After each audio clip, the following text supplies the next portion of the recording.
Which famous person deserves to be shunned into obscurity? Story 1. The Nikocado Avocado Guy. It's honestly for his own sake. He literally will eat like 75,000 plus calories in a single sitting. Literally multiple pizzas, gallons worth of ramen, and dozens of Subway sandwiches. I don't understand why people like that kind of content. If he keeps eating like he does, he'll end up dying. I can't stand him, and that's not fat shaming. I have issues with my own weight due to hypothyroidism, but I have always put in the effort to eat healthy and exercise. My condition leaves me at a very high risk of developing heart disease or diabetes, and that makes me pretty scared. I don't want to develop either of those. I don't want to develop sleep apnea and have to wear a CPAP mask to sleep. But this guy, Nikocado, he's freaking reveling in it. He's reveling in his own poor choices and unhealthy lifestyle, and that's not normal. I don't care how much he's paid to groom himself. What he's doing, I feel like it's just giving up. It's disgusting and gross. I don't think he's funny or amusing. He needs help. I followed him way back in the day when he was a skinny raw vegan. He has problems that run much deeper than just his weight. He will do anything for attention, whether that's starving himself, playing violin, putting on 400 pounds, or assaulting his husband. He has no self-care skills and couldn't hold down a regular job if he needed to. For his own sake, social media needs to become unprofitable for him. Story 2. Besides the obvious ones already stated here, let's go with Joel Osteen. Absolutely, that goes for all televangelists. I can't believe the brainwashed nerds that continually practically worship the guy and send him their money while they are in meager financial straits already. Also, that demon-ass looking televangelist that I can't remember at the moment, but Jesus effing Christ, that dude looks like an evil incarnate. This will probably get buried in the comments, but several years ago I went to the Galleria to buy some Christmas presents. I'm walking back to my car and I see this guy sitting on the hood of my car. When I mean sitting on it, I don't mean leaning. I mean sitting on the car, legs hanging over the fender. He was facing away from me, so I couldn't see who it was. At the time, I had a 2000s Trans Am, the ones with the flip-up headlamps. Whenever you unlocked the car, the lamps would flip up. The dude was sitting right next to the headlamp, so instead of having a confrontation, I unlocked the car and the headlamps popped up near his ass, and he freaked out and jumped off, and started looking around. It was Joel freaking Osteen. It was at this time that I noticed that he was sitting on my car because his wife was digging around in their white Escalade nearby. He was waiting for her and decided to sit on the hood of my car for whatever reason.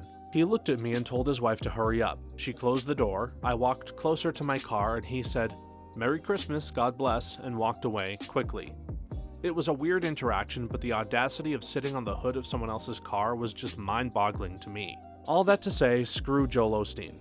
The car got stolen a year later. I blame Joel Osteen for my car getting stolen. Everything that crooked megachurch preacher touches is cursed by God. I drove by the Kenneth Copeland Ministries compound a few days ago, and it's huge and has 2 huge buildings that you can see from the street. What you can't see is his house on Eagle Mountain Lake, which has a lot of security around it. A friend told me he was fishing on a boat and trolled into the cove where the house sits and was told by security that the cove was private property and he had to leave. They were armed, and after a little back and forth he left, only to be pulled over by the game warden in a boat, who asked him to just steer clear of that area.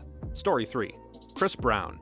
A while ago, the band Churches did a song with Marshmello and then later cut ties with him after he decided to do a song with Chris Brown. Chris then said of the band, "These are the type of people you hope walk in front of a bus," or something along those lines. The female lead singer of Churches then received threats of murder and rape from Chris Brown's fans and had to leave social media for a while. Honestly, this man is a cretin who deserved to have any fame stripped away from him, and any fans of his that condone his kind of behavior are scum too. The thing that blows my mind is the fact that it was Rihanna. It's not some random girl off the street who made an accusation, it was one of the world's largest and most successful singers who performed at the Super Bowl. To be clear, I'm not saying one victim would be better or worse, it's just shocking that with such a high-profile victim, he hasn't been thrown into obscurity. Not only that, there was proof. Tons of them. Pictures, police reports detailing how he beat her within an inch of her life, basically. There was no, "Well, she's just making that stuff up," to try and drag his name through the mud. He beat the crap out of her, and there was no saying otherwise, and people still try to defend him. I'm a teacher, and my students all love Chris Brown. I've asked a few of my classes why. Do they know about his past? They all do, and they don't care.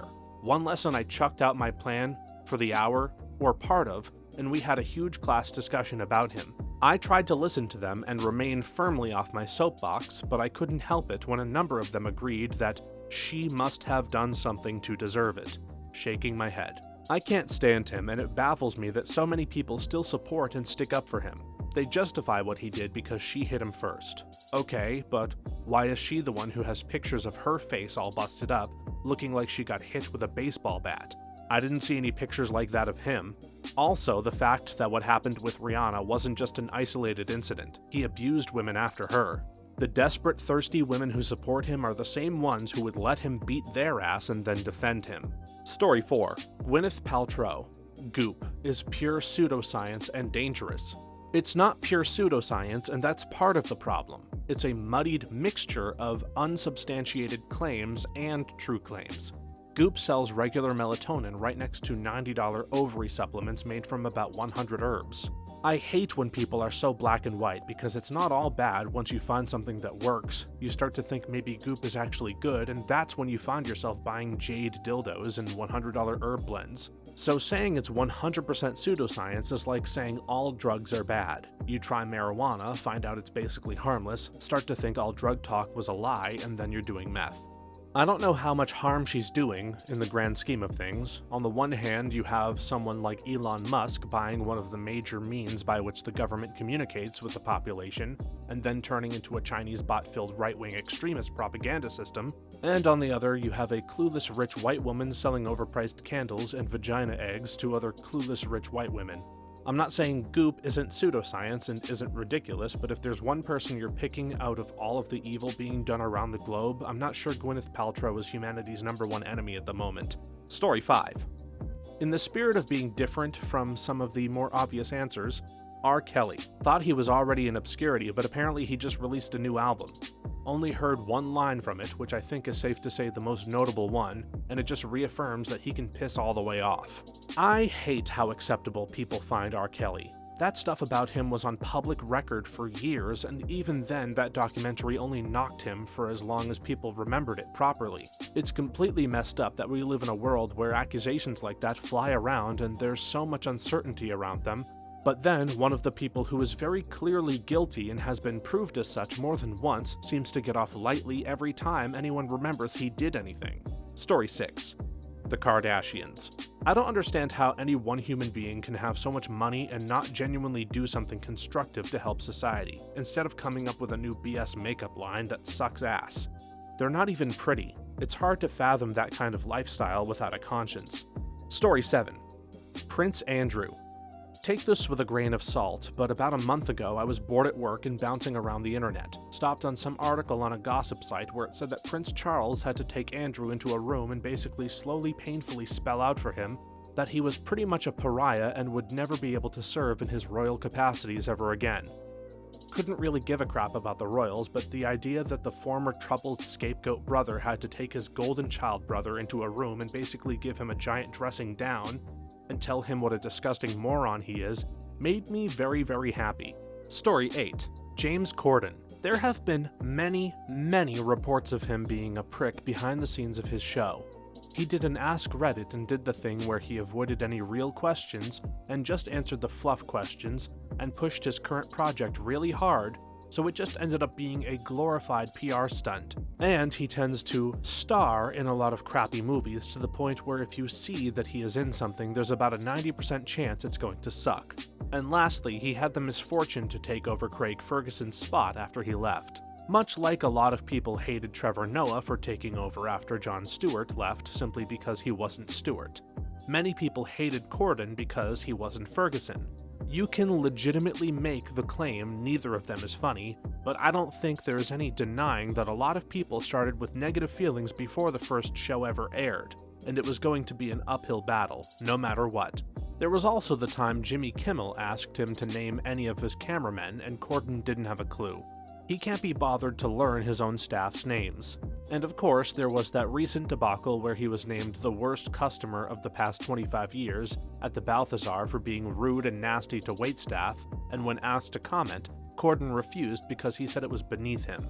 I lived in New York City for a long time, and I was actually on the subway with him once when he was there hosting the Tony Awards. I heard him first. There was a loud man with a British accent absolutely ranting about something. His voice was really harsh and dripping with disdain. There were lots of people on the train, so I didn't look at who it was, and overhearing rants was common there, but we got off at the same stop and the voice followed me down the sidewalk, so I finally turned around to see who was ranting so angrily, and it was him. The anger radiating off of him was palpable, and his shirt was covered in stains. I didn't pay attention to what he was bitching about, but he definitely had a very nasty negative vibe. Story 9. As a previous fan, Jeffree Star. I hate that I love his makeup. I have skin issues, psoriasis, eczema, pale as hell, anemic, to name a few. His makeup is the only one that works with my skin, that it's not ridiculously expensive. I've tried countless other brands over 20 years and found nothing.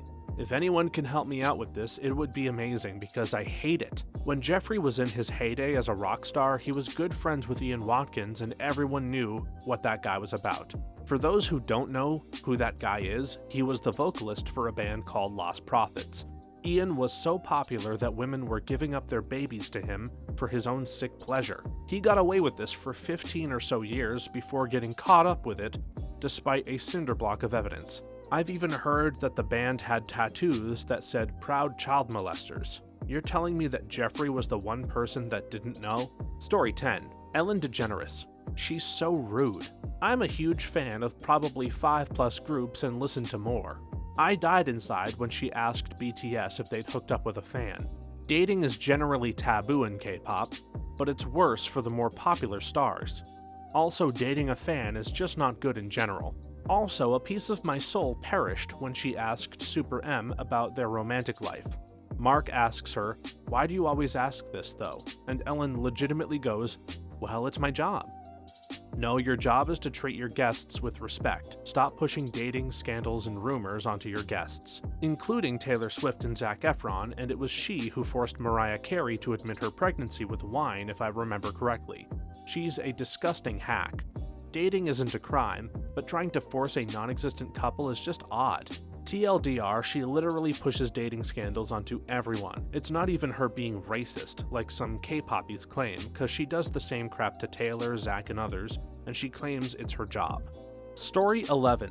They have to cancel Eugenia Cooney. She is destroying herself on camera, and that makes her a role model for plenty of anorexic 12-year-old fangirls. Honestly, I'm concerned if she's canceled, it'll push her over the edge. I did a research paper on Pro-Ana in college. Found out a friend had it, and since I needed to do a research paper, it was a topic I could learn about and make a paper on too. I never outed my friend, joined a Pro-Ana website, and they allowed me to answer questions there. The community was incredibly sweet and supportive, and on top of it, very self-aware. But for more of the people, it was a matter of control, not eating, that really caused it. Some were eating, of course, but around 80% were because they had other areas of their life out of their control, and being pro-Ana gave them that control back. So canceling her, it'd cause her to spiral. Online stuff tends to make one feel out of control a lot anyway, because it's thousands of people all throwing thousands of comments at them, ranging from positive to critical to downright evil. But when all of that positive attention stops, the feeling of suddenly not controlling anything feels 100 times greater. Suddenly she won't have control of that attention, or rather the illusion of it. That may make it worse, not better. Honestly, I don't know what would help if anything could. Maybe if everyone who followed her rooted for her recovery instead of encouraging it, mass intervention online, no clue. But anything that would be forceful towards her autonomy, like family dragging her to inpatient, would probably backfire. I'm honestly aghast she's still alive. Likely she won't live long, or she will be facing health issues forever, even if she does recover. She can kiss having a biological child goodbye too. Unfortunately, I wish she would get help, but I don't think it's possible at this point.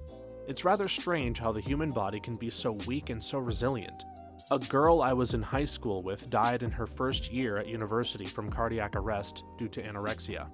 But she hadn't dropped much weight at all before she died, at least not compared to someone like Eugenia. She still looked normal, slim but normal, and yet someone like Eugenia can basically slowly kill themselves for like 10 plus years? How? Oh, and she enjoys flashing on every stream saying everyone wears lingerie. Still, she does not want to make her channel adult only, so she has a terrible impact on kids. She condones predators in her streams. Anorexia aside, she's a crap person. Oh, she is a crap person, and actually I wish people would stop giving her so much attention and sympathy. She goes out of her way to do everything possible to glamorize and show off how anorexically thin her body is, while playing dumb and innocent, acting like she has no clue. Also acting like she has no possible way of eating enough calories to fix the problem, even though 2 bites of freaking cheesecake would probably be enough. Of course, she doesn't want to stop, because it's the only thing keeping her relevant, keeping people talking about her and getting so many views, and so much popularity that honestly isn't deserved. Every day she's modeling cute clothing or cosplaying or doing something to spotlight her thinness as much as possible. Toxic. Story 12. Speaking as a former Kanye West fan, Kanye West. He always seemed like such a douchebag over the years. I mean, a lot of us loved his music back in the day, but the guy himself always seemed so awful every time I read about stuff he had said. Self-declaring himself the voice of a generation, or the Taylor Swift crap, or declaring himself a genius or godlike always really turned me off to the person he was, but folks just ignored all of it and continuously hyped him up. I never could understand why. I'm just glad to be proved correct after all of these years of feeling something was really off about the guy. Came here to say this. Out of the celebrities that aren't suspects or guilty of murder or abuse, etc., he's probably the worst. Millions of people look up to him, for no reason at all. Seriously, even from an amateur music's POV, his music isn't that great. It's just hype upon lick my shoe soles because I'm rich. He's a fascist, a MAGA head, and he's dumb as hell. Yet people will forgive him anything, even touting Nazi bullcrap. He's not a genius artist. Most of his music is collaboration anyway. He doesn't have a great technique or vocal range and definitely does not flow. His lyrics are a salad, and so are his opinions. You're definitely in the minority on this opinion. I've heard endless people talk about his genius, from friends and family to major artists to YouTubers and streamers. You might not appreciate his art, but a whole lot of people do. I personally don't know a ton of his music and don't tend to think of him as a genius, but as I understand it, I am very much in the minority. Also, he has done a lot of producing / beat making, so you can't look exclusively at his vocal / rap abilities to make the judgment. Story 13. Bill Cosby. The man just can't stop. I hadn't heard anything about him recently. Sorry to say I went looking. New lawsuits. Ugh. It's disheartening when someone you used to respect growing up turned out to be a creep and a slimeball. I long for a world where people treat each other like people. Somewhat similar story to Hulk Hogan. The guy I used to work with said his young son worshipped the ground he walked on. He took him to a live match and they waited outside for the Hulkster so his kid could just tell him how awesome he was. Well, the kid sees Hulk leaving and runs up to him and just says, "Mr. Hulk, I think you're the best and you're so awesome and I love you." And Hulk didn't even look at him. Just said, "Leave me the hell alone, kid," and kept walking. Poor kid was crushed. The guy said his kid never watched wrestling again and got rid of all his Hulk Hogan stuff. That's why they say never meet your heroes. Story 14. Barbra Streisand. She's hands down the worst human being I've ever met. She's well known for ruining careers and essentially blacklisting people in the industry. My dad worked with her on a project and she would publicly berate people for the smallest mistakes. She's a well-known picky eater and she expects every random craft services person to know that and flips out when they don't. Pray you never meet this woman. The most surprising thing about this is that she was specifically liked because of how simple, nice, and funny she was in the 70s when she became a movie star. She seemed so cute, and then you saw her roles becoming so cringe with time. A few of her last films were obviously completely dedicated to flatter her own personal ego. You could sense that she made sure the role would be totally flattering to her character. These movies were total crap. I'm thinking of Prince of Tides, for instance, and didn't work, so she mercifully fell into relative obscurity. I didn't know what you were saying here, but I'm not surprised at all. The only thing she did was put a name to the Streisand effect. I forget where I saw this, but I remember a quote from elsewhere that there are 2 ways to get a social phenomenon named after you. One is to be the first person to formally study and discuss it, like Dunning-Kruger, and the second is to be a sufficiently infamous and egregious example of the phenomenon that everyone remembered you for it, such as the McNamara effect or Streisand here. Story 15. Travis Scott, for his terrible treatment and purposeful ignorance of his own fans, yelled at him during the Astroworld concert to stop the show while people were literally dying. Not just that, the guy is clearly a prick. So many videos of him being aggressive and acting like a dickhead, disrespecting people and their possessions, being rude to fans. Plus, in that concert, he was definitely aware there were bad things happening. He carried on even when people were clearly waving at him and screaming. So many other artists stop shows for less to check on crowds. He's an egomaniac, plus he's not even that talented. He's a piece of shit. Story 16. Drake. The dude has been grooming young kids even though it's been clearly revealed on accident by his victims, on the record. Nobody cares though. I once told someone I was talking to about this Drake crap and even pulled up articles, and this psycho looked right at me dead in the eyes and said, "Oh well, I like him, so I'm choosing to ignore that information." She had a 1-year-old daughter. Story 17. The entire Smith family. Will, Jada, and their dumb kids. Honestly, I feel kinda bad for Will. Seems like a good guy. Minus that slap, anything Jada touches is tainted. Both Willow and Jaden are spoiled Hollywood kids. Seems like Will and his first son are alright though. Story 18. Andy Dick. Been waiting for his reckoning and we might finally have it. Out of curiosity, just read his wiki and wow, you know it's bad when his crimes section is longer than the rest of the wiki combined. This dude has been freaking atrocious since the 90s. How on earth has he been getting work? How has he not been cancelled into oblivion a decade ago? Story 19. Elon Musk. Overinflated ego. He's not some down-to-earth super inventor, weed-smoking bro. He takes credit for other people's achievements, treats his staff like absolute crap, and hasn't done an honest day's work in his life. He made his money by stealing a crapload of diamonds from his dad.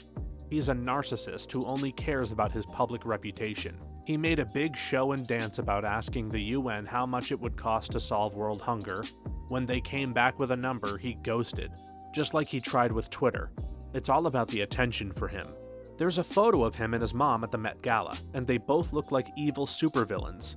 His mom literally looks like Cruella from 101 Dalmatians. I feel like Elon would be a dictator like Kim Jong-un with slave labor if he could get away with it. I wouldn't be surprised if he had some sort of sweatshop run by starving children while he whips them and says, "Work faster, slave," then has an evil laugh. Wahahaha.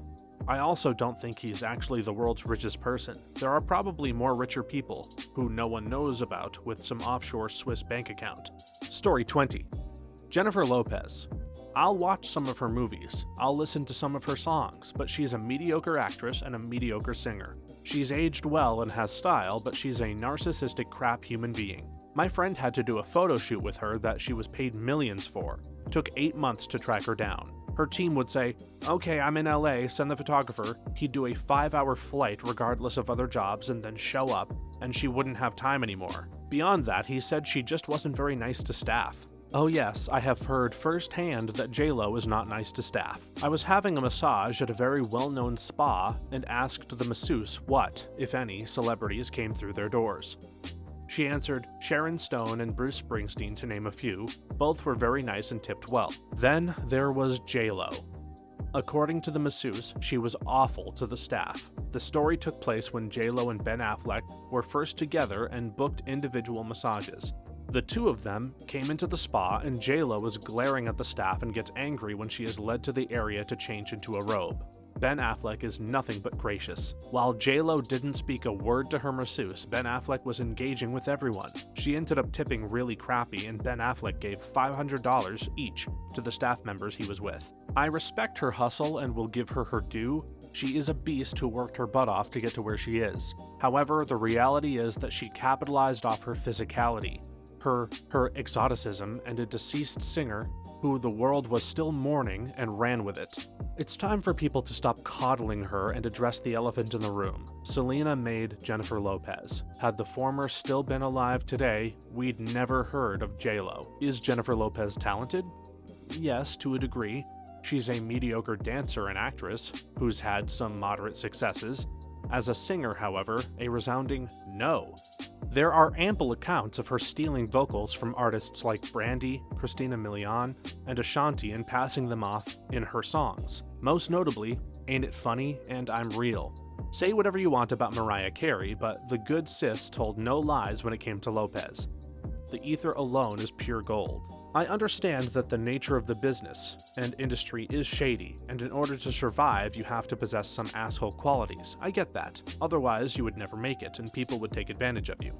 However, I can't respect an individual who holds so much contempt and very little regard for the everyday common worker and goes out of their way to be deliberately cruel. This is a woman who is notorious for undertipping waitstaff, refusing to look people in the eye whom she views as inferior or beneath her, humiliating and embarrassing flight attendants to the point of tears, having her manager address coworkers because she can't be bothered to speak, and firing backup dancers for something as innocuous as having the wrong zodiac sign. The list goes on and is literally endless. Again, I will give Lopez her due, but as a person and a human being, she is absolutely crappy. Story 21. Oprah Winfrey. Something about her just seriously irritates me. My mom hated Oprah when I was growing up, and we were always like, oh, she's crazy. This was the early 2000s when she really peaked. One day I asked her why she hated her, and she said because she's making money off of other people's suffering. I've never been able to feel the same way about Oprah. Yep, if you go back and watch her interview with the Olsen twins in the early 2000s, it tells you everything. She asks them very inappropriate and uncomfortable questions, such as, what is your dress size? And it's obvious the Olsens are uncomfortable. One of them had an eating disorder, so Oprah was exploiting that, and then Oprah has the nerve to bully and humiliate them for being so rich, when Oprah herself was/is obscenely wealthy. That whole interview pisses me off. The Olsen twins were obviously traumatized by their life of being forced to work on a show since they were babies, and Oprah just exploited that trauma for her own wealth, taking in the money for that episode, and then turning around and shaming them for their wealth, something they were forced to do since being babies. Insane hypocrisy on Oprah's part, as well as cruelty and exploitation. Oprah is not a good person. I remember when Oprah really showed that she lost her freaking mind. It was during the time the movie Crash premiered by Oprah and a friend of hers was in Paris, France. They tried to go in at closing time to a store. Think Hermes. Of course, both women are taken aback that they don't know who O is. Oprah proceeds to have a moment where she is denied entry to buy a designer purse. Then there are shows going on and on about how this act was so degrading, racist, etc., comparing her idiotic denial of purchasing a luxury purse to not being able to live or work, etc. because of race, creed, and/or religion. In an episode of her show, she visited a small town in America that had no running water. She visited a disabled mother or grandmother who relied on her son/grandson to buy and carry in water for everything, drinking and sanitation. It would have cost her nothing to bring in water trucks or hell, get the town's sanitation functioning. I can't remember the exact number, but I think it was less than $1 million. She didn't get a single bottle. How anyone could have visited these people and done nothing to help them was just disgusting. Story 22. Shania Twain. I used to date a relative of hers and met her multiple times. She's so beyond stuck up and full of herself, treats people as below her and not worth her time. Quite literally raised her chin to look down her nose at people. It was really disheartening to find that out after growing up on her girl power. I performed with her 20 years ago when I was in high school. She asked for a local high school drum line and we somehow got in the mix. We show up and her drummer walks us through the beat. We hit the stage for rehearsal and she couldn't be bothered to say anything more than, thanks. No food, no merch, no autograph, no meet and greet, just thanks. Followed by 2 run-throughs of the song. We performed later that night and were promptly ushered to our buses. Really disappointing, but the fun fact is I played drums for Shania Twain, is a great icebreaker at work, and got me dates. Some people are good at hiding their egos when they're on TV and stuff, but she's one of those people you can just tell. When she was a guest judge on Drag Race, you could tell she felt above it all, especially when one queen said, "You were such an inspiration to me growing up," and it looked like it pained her to even say thank you. She was from my hometown. I went to the same high school she used to go to, many years later of course, and so she's been shoved down my throat pretty much my entire life. They used to play her songs at the end of band performances, school plays, holiday assemblies, etc. And while sure, it's fun to dance to Man I Feel Like a Woman in the auditorium once or twice, you get sick of it pretty quick. I hope I never have to hear another one of her songs ever again. Former spoiled rotten kids. When did the real world really hit you? I was a spoiled rotten child and also into my teens. My parents bought me a brand new red convertible for my 16th birthday. I threw a fit over it because what I actually wanted was my brother's old car that we still had, which was dark blue in color. I was so shallow and a horrible person back then. So what really turned me around? That next summer, I took a job as a camp counselor at our local day camp. I did not have to work, but I was bored and sounded like something easy to do. God, I was so wrong.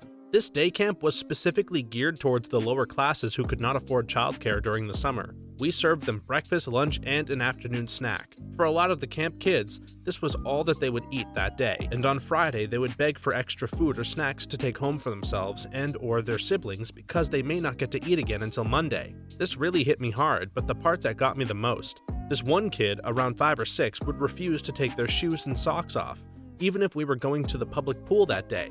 I couldn't understand why until one day he came in limping, like his feet were causing him so much pain. I convinced him to let me help him get off his shoes and socks so that I could see what might be bothering him. Once I did, it took everything in me not to break down right there. His socks were covered in blood. His poor tiny little feet were covered in sores and his toes seemed to curl under a bit. He was in so much pain from the state of his feet. As it turned out, he had been wearing shoes about 3 sizes too small. His family couldn't afford new shoes. I took my lunch break and went out to buy him new socks and a few pairs of shoes. This broke me, which I definitely needed. It changed my way of thinking forever. Wow, I'm glad it changed you. I'm sure you changed that little boy's life for the better. I grew up in Indonesia, a third world country where you definitely have maids if you're posting on Reddit. I grew up thinking it was common to have multiple maids. I moved to Singapore, a first world country where people still have maids, but it's more of an upper/middle class and above thing. I got assigned to sweep the floors by the teachers, and that was my first time ever holding a broom. Swept it back and forth like in cartoons, and everyone was looking at me going, what the heck are you doing? Turns out I was just creating a dust cloud around me. You have to sweep in one direction and gather all the dust into the dustpan. Mind blown. This is the best answer in this thread. I was coming in here expecting I didn't realize people drove crappy cars. I was not expecting I didn't know how to use a broom. Oh, it got better. For some reason, they put me in charge of supervising cleaning the canteen. No idea why. I saw the box of soap and thought we had to use the entire thing.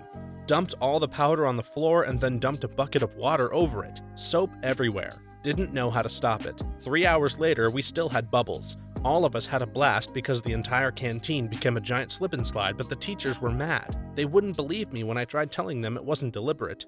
Well, as in, I didn't know that was what was going to happen. I grew up in a fancy home, with more rooms than you could ever need on a large property in a pretty rural area. I got everything I wanted whenever I wanted. Huge plasma TV, DSLR camera, motorbike, pony, etc. I never knew what my parents really did for a living.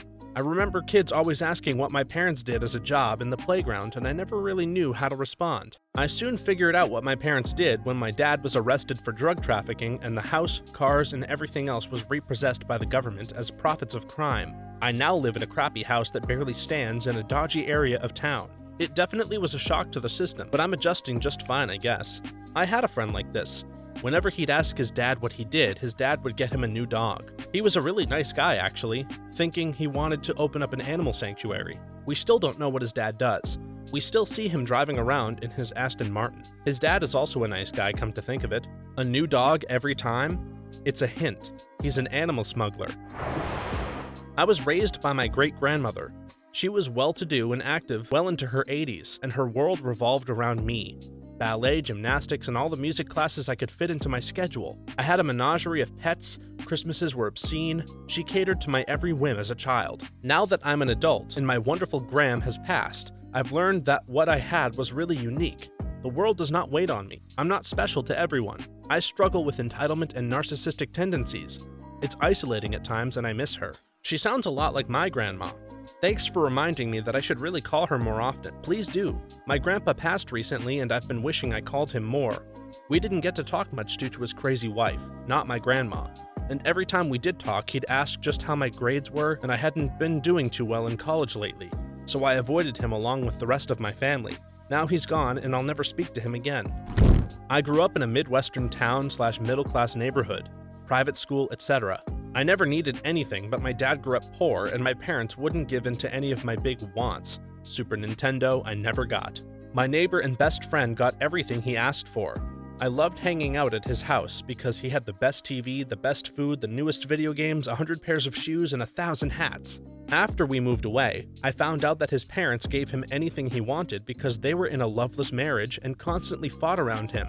They were buying love when my parents were showing me love. I always wondered why he would prefer to stay at my house with a crappy TV and an outdated Nintendo with no games. Turns out he wanted to stay at our house because my parents didn't fight and would actually listen to him. My parents became surrogate parents for him, and to this day he calls them mom and dad. I'm happy to call him brother. If it weren't for him, I would have never known how I won the parental lottery. We had a neighbor like that when I was a kid. My family was dirt poor for a long time.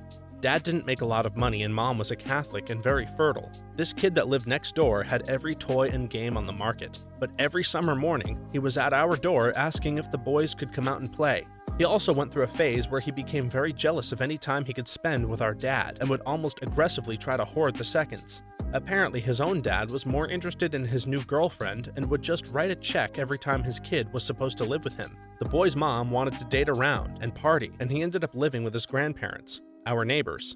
My dad is a great guy and would include him in various family activities. He turned out to be a pretty good adult, and I know my dad is partly responsible. Your dad sounds pretty great.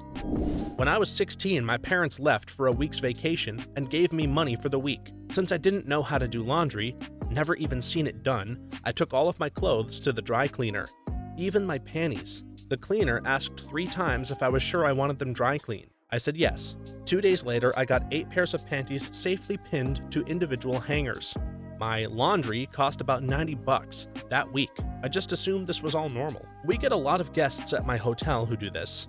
We have one guest who routinely had $200 worth of dry cleaning. It's almost cheaper to just buy new socks and underwear, etc.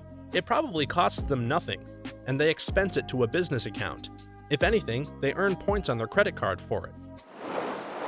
I grew up with my mother doing everything for me. I was never taught many things because she would do everything. She's an amazing mother, don't get me wrong, but I wish she taught me more.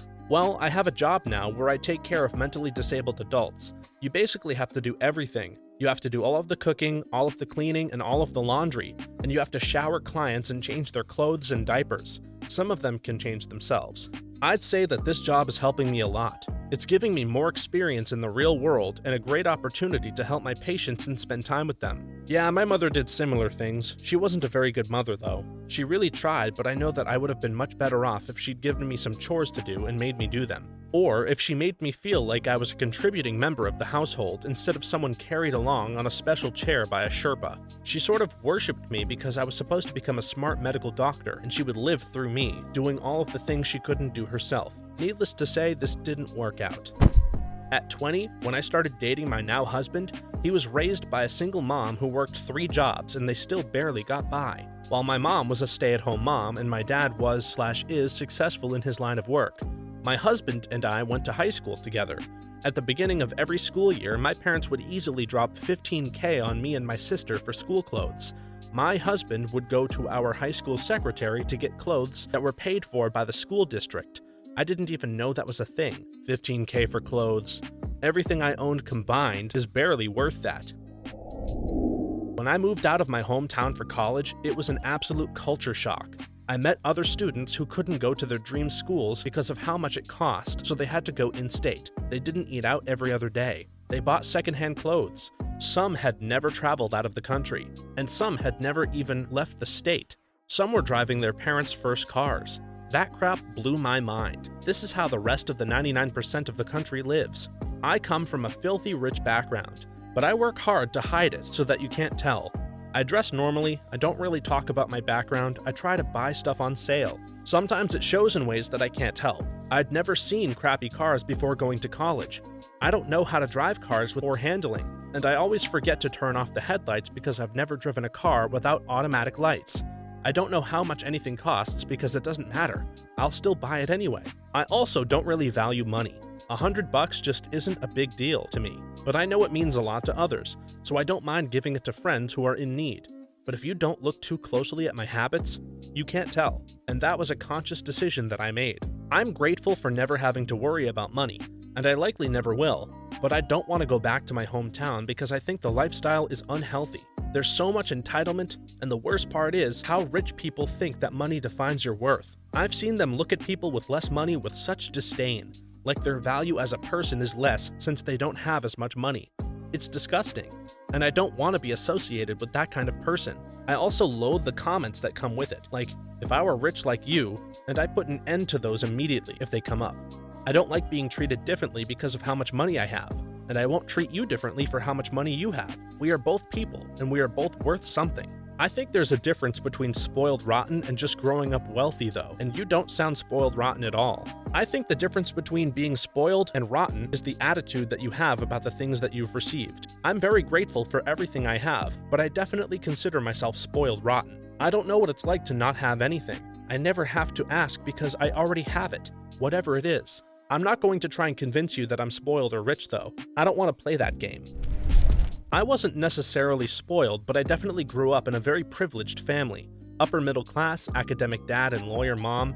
I was 17 and I got a job as a porter at a hotel to save and travel for a bit before going to uni.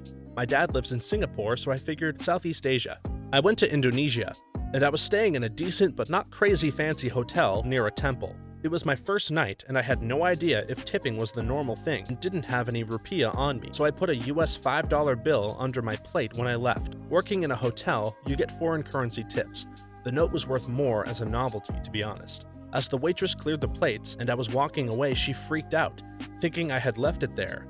She didn't speak a lot of English, but I got it across that it was a tip, and she basically broke down. It was hardly any money, so I was really confused. I made the mistake of Googling the median wages of the area when I got back. The median, not even the minimum salary, is about $3,000 a year. What I made in about 2 hours at a minimum wage hotel job, she made in a week busting ass for 80 hours. I tipped well all through my trip. Even bought the crappy knickknacks from the hawkers by the temple. It was gutting. I'm not well off by any means, but when on vacation in the Dominican Republic, we gave a little girl, about 7, on an excursion $20. She stared blankly at us for a minute before running up to give it to her mom. They both started sobbing and hugging us and thanking us. Our guide said most families don't make very much, and that could easily be more than a single paycheck. Was real eye-opening though. I was on an all-inclusive vacation in the Dominican Republic with my wife. We are in our mid to late 20s at this time. Everyone at this place is so well into their 50s. This place was nice. So anyway, we are out to dinner at one of the resort's restaurants, and for our anniversary we were given a cake. The server is a kid in his early 20s, maybe even late teens. Super cool guy. Funny, charismatic, and worked his ass off. When we first sat down, our table was covered in rose petals, spelling things out. It looked amazing. We end up getting pretty hammered and end up walking back to our room. Beachfront, private infinity pool opening to the ocean, and it's about 11 p.m. Mind you, guy was still with a table and I think still had side work. We left $20 on the table and gave the cake to him. The next morning, we wake and stumble to the breakfast restaurant like it's 8 a.m. As soon as I sit down, homeboy comes running up to serve us. Actually started talking to him, and it turns out he lives there. He shares a room with 4 other employees. He shared the cake with all of them. The beds are stacked and probably arm width apart. He got home at about 1 a.m. and was back working at 7 a.m. He worked open to close like 7 days a week. He would take the money he earned and give it to his family. This was considered a good job since he spoke English. We gave him $20, which was about 950 pesos, which means I gave him a few days' pay for just making us laugh. The thing was here, their customer service was 100 times that of almost most places I visit. I made sure I tipped out of anyone who even smiled at me. Lots of other guests that we talked to were total human wastes and thought they were God's gifts to man. I spend $20 a day on pointless BS.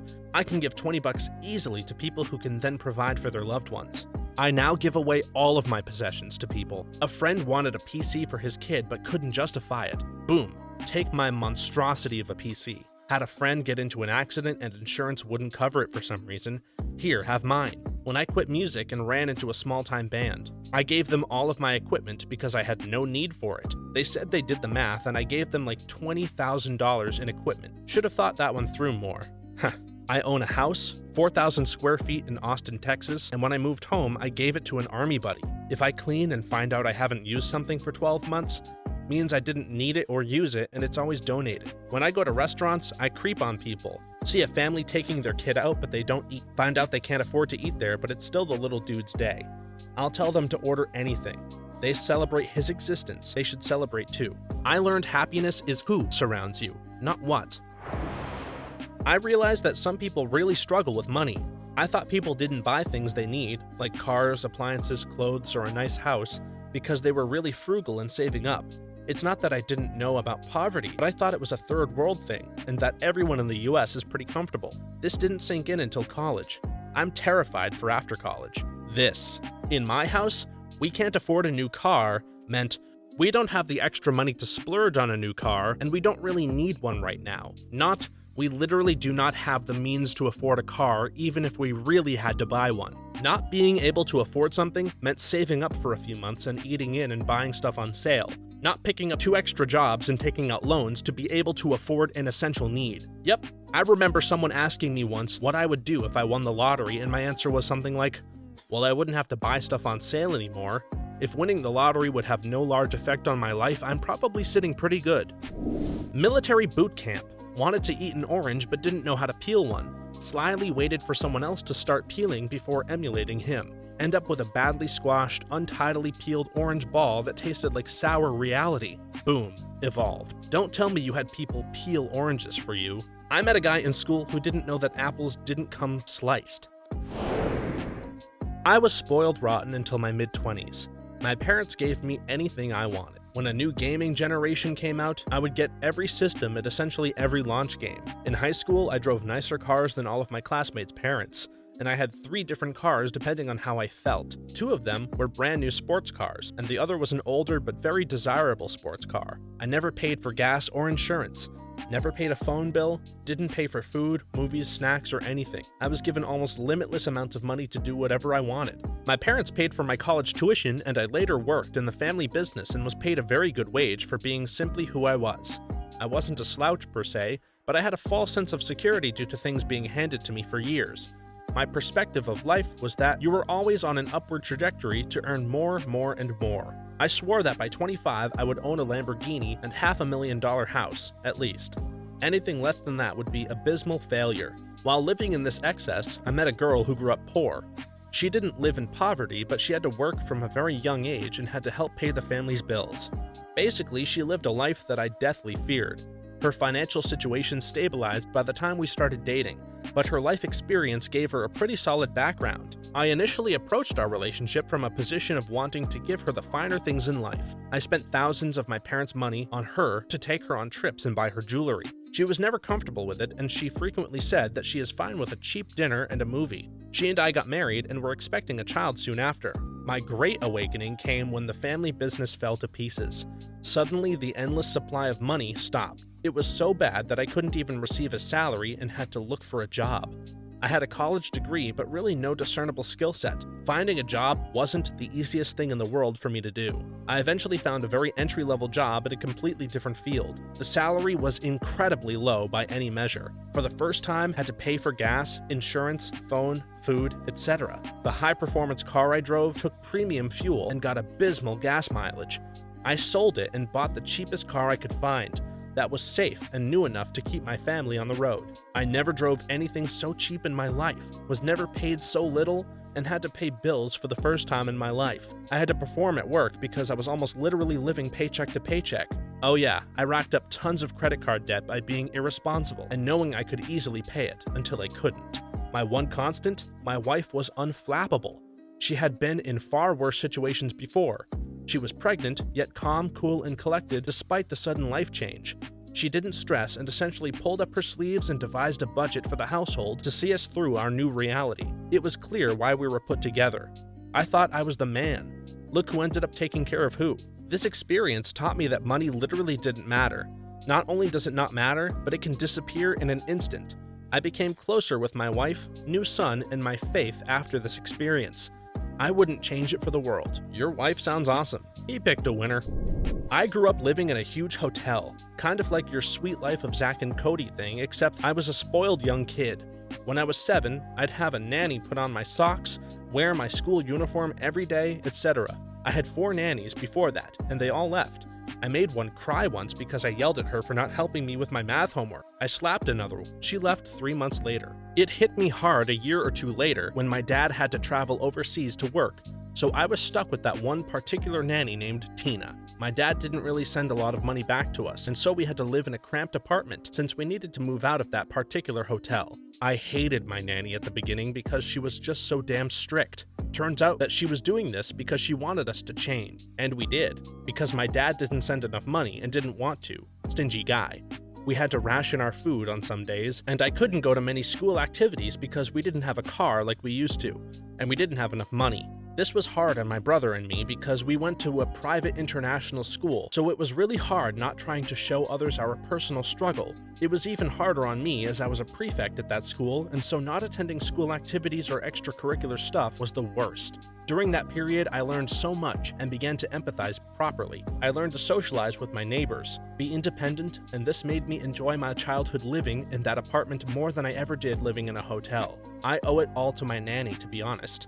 I consider her my surrogate mom now, regardless of the rough beginning, and I honest to God would not have changed one single bit if it wasn't for her. Have you ever told her that? If not, you should. Yeah, I told her that. Before she left us for good 3 years ago, I broke down and expressed how much I appreciated her help because her leaving felt like a parent walking out of my life, which ironically was what my mom did, though I never really felt anything for her in the first place. But that's another story. Multilingual people, what is your "they didn't know I could understand their language" story? I speak French, but not completely fluently. Although I am a French/American citizen, I was at my first girlfriend's house for the first time eating dinner with them. We go upstairs afterwards and her little sister, 2 grades below us, comes in as we are selecting a movie to watch. Well, they are Canadian and speak French at home a lot. The girl comes in and starts talking about how I am cute and so forth to her sister. And then her sister banters back about how she agrees and then turns to me and asks me in French if I agree. I responded in French that I appreciated it. Cue the bashful run up to her room. I lived off that high all year. That's cute. I hope you teased her about it, in French of course. My grandma could speak Arabic fluently. One time we are out and some women behind us in line are mocking her, calling her tacky, making fun of her bad dye job, etc. She turned around and said in Arabic, "I may be tacky, but at least I'm not stupid enough to assume nobody can understand me." They were so mortified. Oh snap, Grandma! Grandma's gonna get the wooden spoon! Working at a front desk with 2 coworkers who are related. They are speaking Spanish and one of them is talking about how she thinks I'm weird and act too professional all the time. She then asks, "Where's the stapler?" in Spanish. I picked up the stapler and without looking at her, I extend my arm to pass it. She then asks if I speak Spanish and understood the whole conversation. I told her I speak fluent Italian and took Spanish classes in school. Another story. At the mall eating McDonald's when I was a teenager, a bunch of old Italian guys hanging around the food court, and one asks, "How can he eat that crap?" in Italian, while looking at me. I look up and stare at him. I say, "Because I'm really hungry," in Italian. All his buddies started laughing. It's interesting how similar Italian and Spanish are. When I visited Rome a few years back, I had a long conversation with my taxi driver in English, Spanish, and Italian. When we couldn't understand one language or find the words, we would switch. It was a crazy experience, but I look back on it fondly. Well, probably because Italian and Spanish both come from Latin, and English uses a lot of Latin words.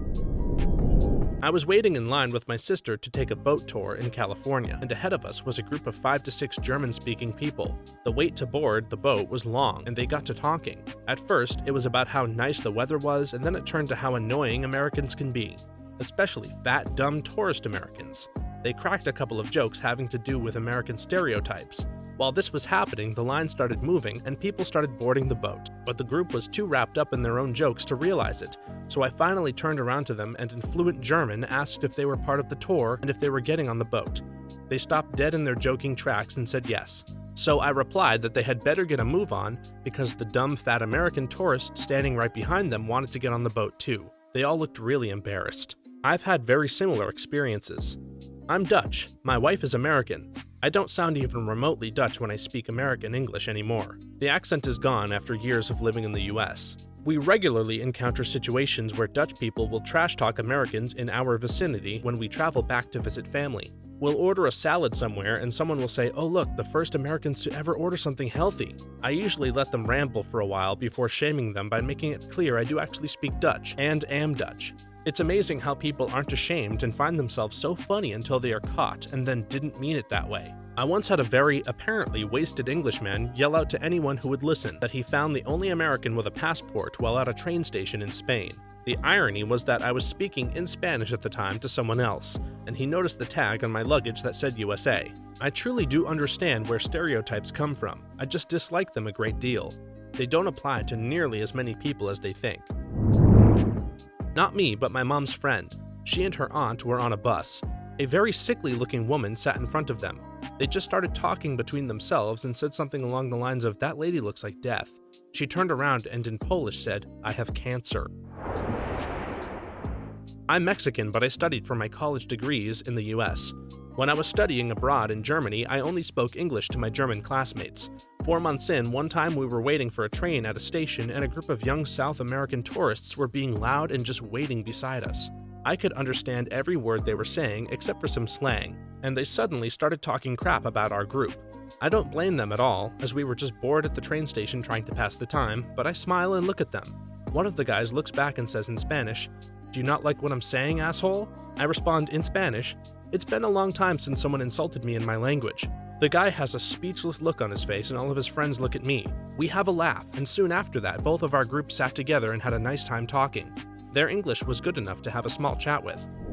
I'm Japanese and live in Japan, but I went to college and law school in the States, so I'd like to think I speak fluent English. It's always pretty funny when foreigners realize I speak English because there are so many bilinguals in Tokyo that you'd think they'd learn by now that talking crap in English isn't going to be as discreet as they think. Anyways, I have two. One is pretty feel-good, and the other is a typical talking crap one. First is when I was drinking in a pretty small town in Niigata Prefecture. It's not known to get too many foreign visitors except in the winters when ski and snowboard season picks up. But this was in the spring, so I was actually quite surprised when I walk into the izakaya and a foreign couple is sitting at one of the tables. I was alone, so they seat me at the counter, and I order a couple of yakitori and sake. As I was waiting, I could hear the couple behind talking about how none of the things that came was what they ordered or expected, and that it is so difficult since no one seemed to speak English. Now, the izakaya we were at was like a hole in the wall, with no pictures, and the menu was handwritten in Japanese, so I could understand how difficult it would have been. Anyways, I come over, and to their delight, I translate the menu for them and help with their order. I ended up sitting and drinking with them that night and still messaging each other on Facebook. The second time isn't the same type of feel-good story. Anyways, I'm in a small city outside of the 23rd Ward, which has a pretty prominent language school, so there are a lot of foreigners in the area. I used to bartend when I was younger, and one of my coworkers from that time had opened a small barbecue restaurant in the area, so I decided to stop by and congratulate him. There were a couple of American guys, probably in their early 20s, just completely trashing this place, saying it's not authentic and that they did it better in Texas or wherever they're from. So after I had finished talking with my ex-coworker, I turn around and tell the two American men that if they wanted authentic barbecue, they should just go back home to America. No one is subjecting them to this restaurant. I love Japan. I was stationed in Atsugi for a few years, and learned some Japanese along the way. When we first check in, they give us these little phrase cards that you can just carry in your pocket. So one day I was trying to get past some people on the train to get off and started saying "shirimasen" instead of "sumimasen," or "I don't know" instead of "excuse me." I realized that as soon as I actually walked through the door and laughed at myself for quite some time. I just imagine the reverse of that, a Japanese guy fighting through a crowded train car in New York saying "I don't know" over and over. Awesome. I don't know, you. Obviously. Everyone else, probably. I was in South America and had made friends with a guy who was living in Paraguay, but was originally from Jordan. He spoke 5 different languages. I asked him if he could help me out by buying a cell phone. So we are shopping around, we stop at one place with 2 Middle Eastern guys selling cell phones. They say some things in Spanish, then some things in Arabic, and my friend just says, "Let's go." I asked him what happened, and he said the guy said something in Arabic along the lines of, "Oh, we'll screw these guys over." To which my friend responded in Arabic, "Is that right? You're gonna screw us over?" I thought it was really funny. I speak fluent Hungarian, and the thing about the language is it's so obscure that Hungarians will always assume when abroad that no one else can understand them. As you can imagine, this can backfire spectacularly as I grew up in the USA, and I've heard marital spats at Walmart that frankly never should have left the living room. Serious goodbyes between lovers that were awkward to hear. All sorts of things like that. The best story in the genre, though, is my mother's, when she and my dad were enjoying their first Christmas together. They were in a small village in Austria in the early 80s, and for Christmas Eve, when they went out to dinner, there was a man in the restaurant with a dog sitting at a table, like a guy putting food on a plate in front of his dog, dog eating it, etc. My mom proceeded to spend a lot of time telling my dad how disgusting and unsanitary this was of the guy to do, etc. And when the guy and dog finished their meal, he just went up to my parents' table and said, "Merry Christmas," in Hungarian. Imagine if the dog said something in Hungarian too. I'm an American, but my dad and his family are from Switzerland, so I've had to learn some languages other than English if I want to keep up with my grandparents' and cousins' conversations. I've got pretty poor with my French, but good enough that I can still listen in on other people's conversations. But I was never expecting to be able to use this skill or surprise anybody's secret conversation, since I live in Texas. But lo and behold, one day I was out shopping with a couple of friends, one who also speaks French and German. I'm disabled from an accident that deformed my left leg. It's pretty obvious and people do tend to stare, but that doesn't mean I'm going to go around covered up in pants all the time. It's too damn hot here. At lunch, we overheard a mom talking with her son at the table next to us. The boy was about 7 or 8 years old and was totally fixated on my leg and the leg brace I wear. Just typical kid curiosity, and I was probably one of the few disabled people he's seen. The little boy was asking his mom what happened, why that girl's leg was all messed up, and why does she have to wear that brace? The mom then starts talking crap about Americans and tells the boy I probably lost it in the war while killing a bunch of helpless people. She then goes on about how Americans are unhealthy, dumb, and should stay out of other people's business. My friend had gotten up to go to the restroom and came back and just casually asked how the meal was in French. I answered her back and the mom looked mortified as it dawned on her that I had heard the whole conversation. I wasn't rude, but I did take the opportunity to tell the boy who was legitimately concerned. I explained that I was injured in an accident, but I'd be okay. So I got to surprise someone by being a jerk, and got to show a little boy that disabled people are just regular people. So win-win. You deserve way more upvotes for being polite to her. I know love kills hate, but damn if it isn't tempting to fight fire with fire. I was touring some old dungeons in Germany. It was just me and my family and an older German couple. They were kinda dissing my country the whole time, thinking we couldn't understand them. We got to a room where they locked people by their feet, and the German man said to his wife and the tour guide in German, "This is where you should go if you can't speak German." I turned to him and in perfect German replied, "Then it's a good thing I can speak German." The look on his face was priceless. I sometimes get the idea Germans think that everyone in the world can understand German. Dutch guy in Germany asking a local. Tries to speak his best German and lots of pointing and gesturing. German guy in the Netherlands asking a local. Starts speaking in German, gets mad when not understood. It must be frustrating when you have two languages of similar origin. It's like you can kind of get the gist of what the other guy is saying, and it must seem easy to just switch your umlauts for double A's, but in the end, no one can understand each other. I'm not multilingual in this story, but this is a story as my friend told me. My friend's mom is from Vietnam, but her dad is from the States and is white. For whatever reason, my friend looks like a typical white brunette girl, but speaks Vietnamese with her mom's side of the family all the time and is fluent. So one day we got off school. We went to a Catholic high school and walked over to a nail salon a few blocks away to get our nails done. The ladies running the salon were speaking Vietnamese, and according to my friend, they were talking crap about us the entire time that we were there. They were talking about how rich we must be and how these little white girls can probably sleep with whoever they want and get ahead. I was completely oblivious to this the entire time. But as we were about to pay, my friend told me all of the terrible things they were saying, so we didn't tip them. We started to leave and one of the workers said something about how the rich white girls couldn't even afford to tip. My friend turned around and yelled at them in perfect Vietnamese about how if they expect their business to stay open, they shouldn't talk badly about their customers in front of their faces. I didn't understand a word of it, but the workers were in utter shock and sheepishly apologized to both of us. I always assume someone speaking a different language in front of me is talking some sort of crap. I was at a party a couple of years ago, and there were these two really good-looking Asian girls. I started chatting one of them up, and we seemed to be having a good time. Anyways, the party keeps going, and we split momentarily. I grabbed myself a drink, and her friend came over to talk to her. I hear them speaking in Korean, and the one I was talking to was explaining how she thought I was really cute. Her friend starts talking in Korean. "That's not a good idea. Don't go after him. He's not that good looking. He just wants to sleep with you, blah blah blah." The usual protecting your friend's line, which I have no problems with, minus the not good looking part. Now at this point, I'm okay with that and just try to enjoy the party. However, later on, I overhear the same girl again speaking in Korean about how much of a lowlife I am, and I'm a horrible person with some added vulgar swear words. Remember, this person has never met me before today. She was basically describing me as if I was the enemy of all women. How I live in poverty and trying to label me as many negative things as she could think of. Obviously, the girl I was talking to is listening to her friend and is clearly no longer looking at me with interest. Before leaving the party, I go over to them and try asking for her number, just for craps, which she politely refuses to do. I turn to her friend and speak in perfect Korean. "Thanks so much for telling your friend about me. It was really nice getting to know you, and I'm glad you know so much about me even though we've never met before." I have a somewhat similar experience. This happened in Korea 3 days ago. I'm a Filipino who looks very much Korean. I was in Petite France, where 2 Filipino girls mistook me for a Korean. They asked me if I can take their picture and take a selfie with them after. I was listening to them talking about how good-looking I am. I couldn't help it, so I let out a chuckle. They stared at me as if wondering if I understood them. I then spoke in our language that I'm also Filipino and totally understood everything they said. We just laughed about it, and now I have 2 new friends. When I lived in China, I went to an international school, so would frequently use English with my classmates, even though I spoke and understood Chinese. One day, I was walking with a classmate when I overheard these old Chinese ladies talking about how it was obvious we were American because we were so fat.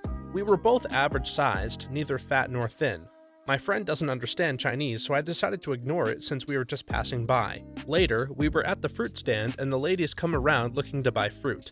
I'm standing in front of whatever they were trying to look at, and anytime they'd try to move around me, I'd shift subtly so they couldn't.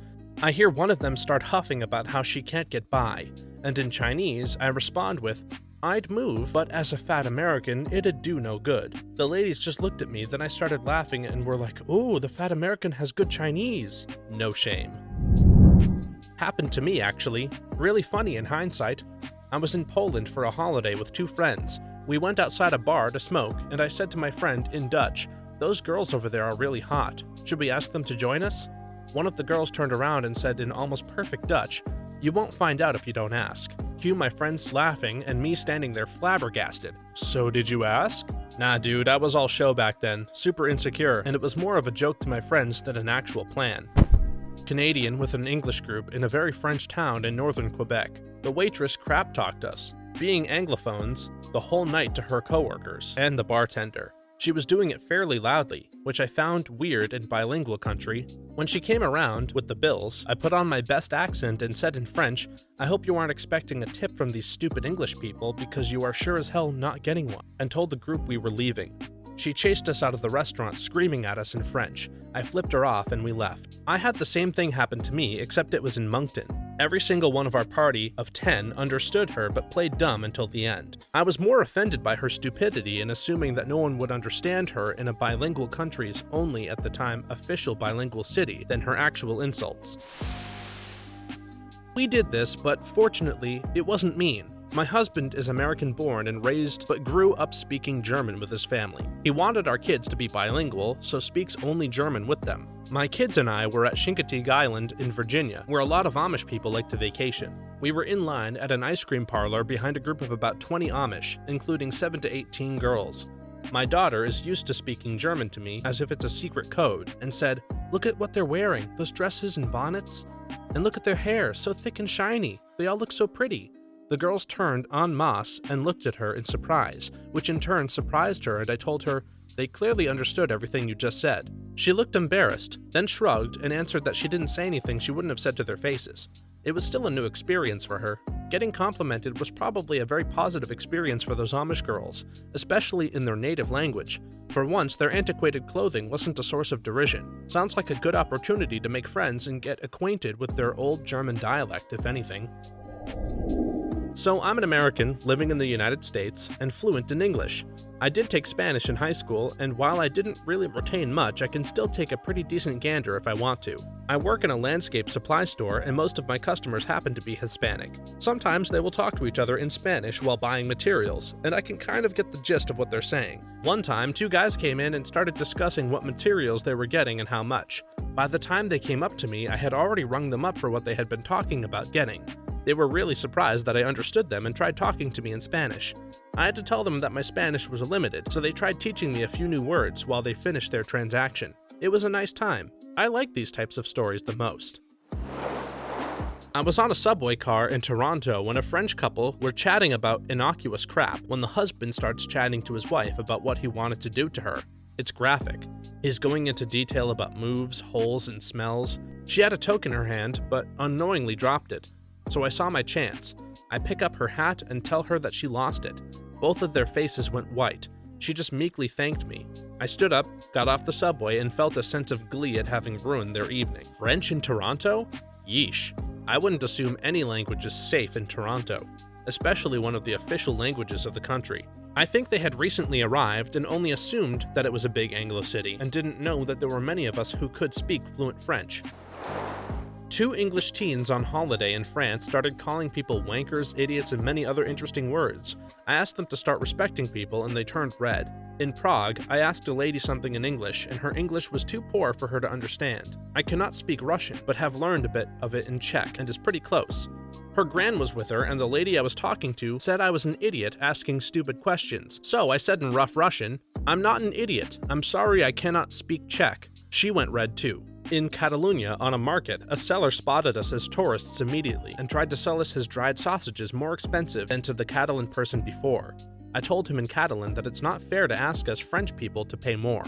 Reminds me of a Welsh father and daughter visiting Brittany. The innkeeper speaks in Breton about serving the Englishmen crap since they can't tell anyway. And the dad goes, "How dare you call me English?" in Welsh. Buddy had a similar in Poland. The comment was made in Polish along the lines of, "Freaking English wanker," to which my Irish buddy replied in Polish, "Screw you, I'm an Irish wanker, not freaking English."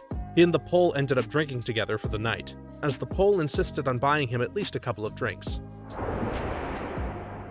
The family owned a business on a beach right outside of a French town. None of us spoke French, but a great friend of mine was French and came to work with us for years. One of the local townspeople came up to order fries to go, while their child walked into the candy/toy store part where my buddy was working.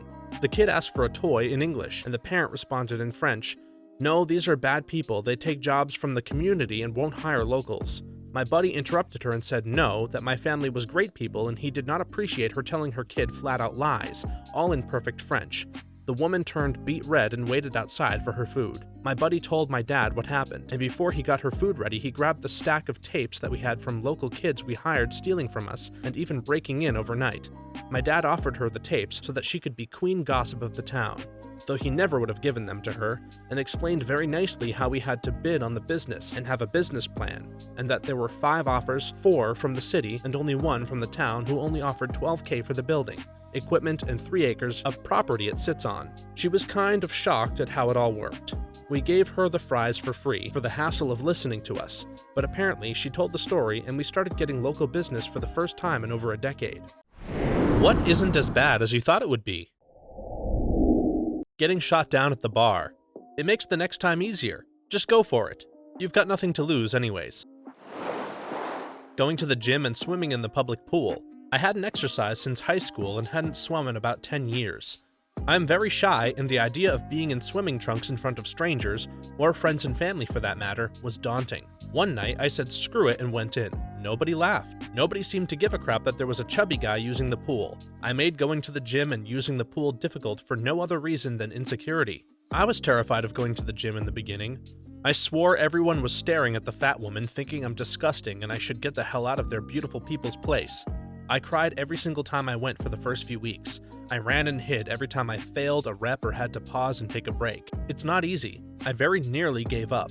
I kept pushing, and when I didn't want to, my turning point was when one of those beautiful people came up to me and told me I was inspiring them. The flabby chick with another 100 pounds to lose, who was constantly red in the face and could barely walk 2 miles on the treadmill, was inspiring to this extremely fit guy? He said he'd seen me having a rough time. He saw my tears, he saw my sweat, and he saw me fall. But he saw me. I kept coming back. I kept trying to better myself despite all the bullcrap, and if I could do that, then he could get over his case of don't want tos and do it anyway. Now he's a good buddy. I've made a lifelong friendship. I'm one of the beastliest, heaviest lifting ladies in my gym, and now when I fail a rep, I laugh. It's only a failure if you don't keep at it. LASIK eye surgery. I just had it done 2 weeks ago. The process itself scares the crap out of most people, and they assume the procedure is horrifying. It was like a 6-minute procedure and you barely knew what was going on. Now I see perfect 20/20 and have a lifetime guarantee as long as I do yearly checkups. 10 out of 10 would recommend it.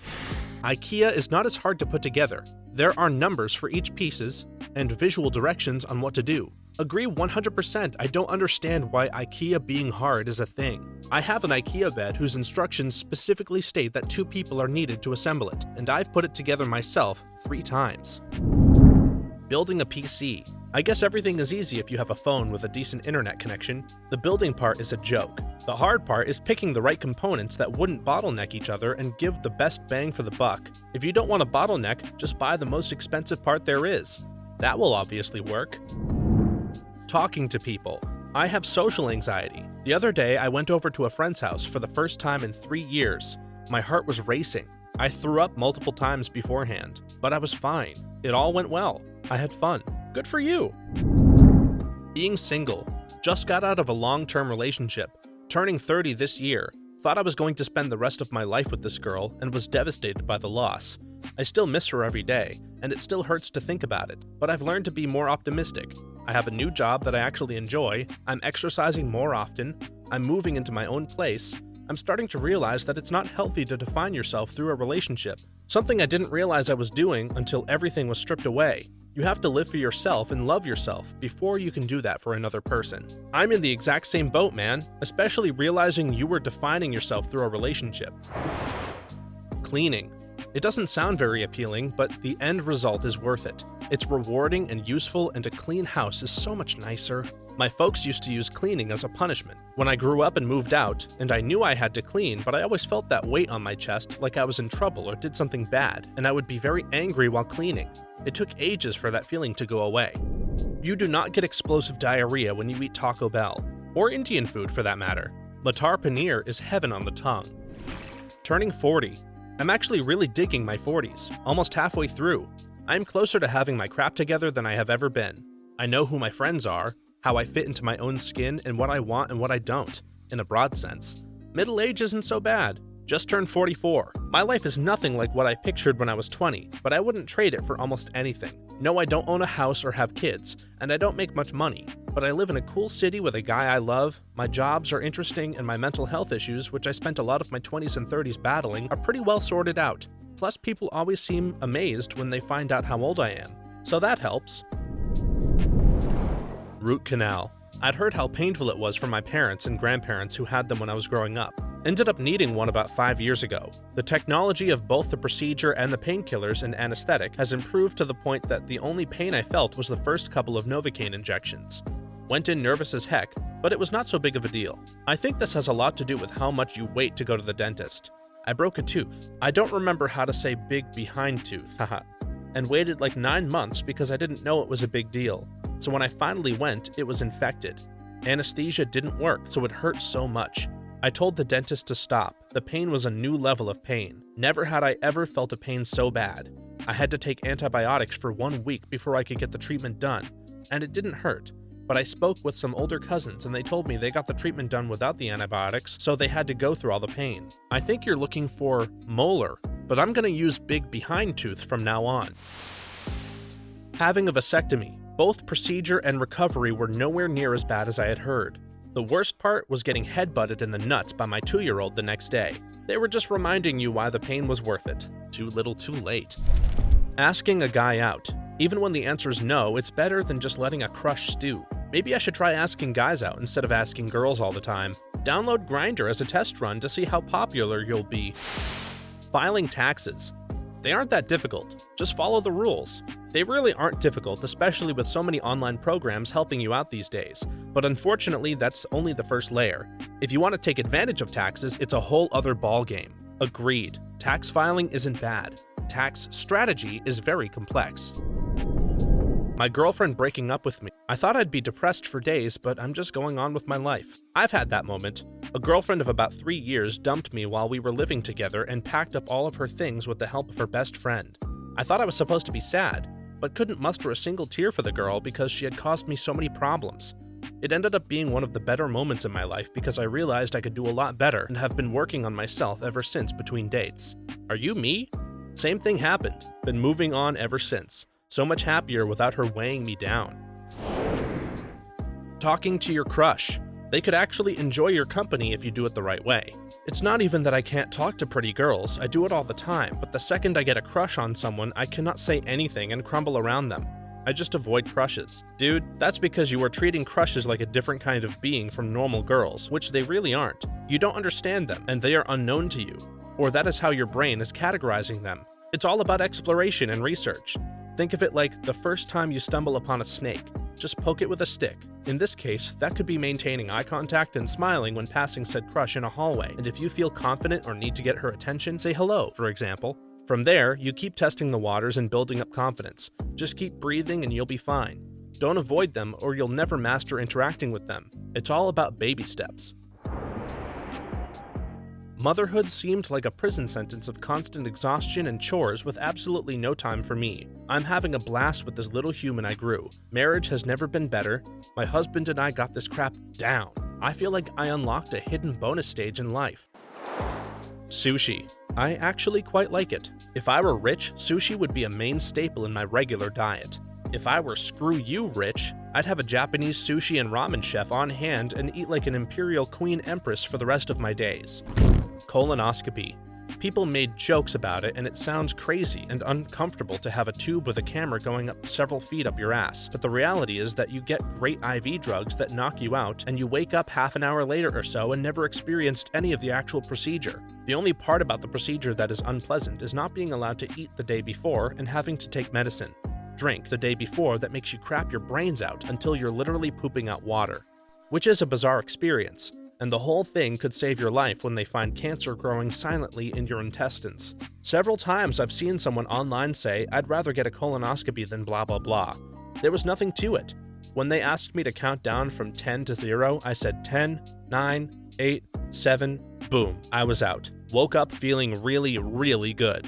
I remember telling the cute nurse that was wheeling me back to my post-procedure room that she could go ahead and throw a gallon of that stuff they gave me on my tab to take home with me.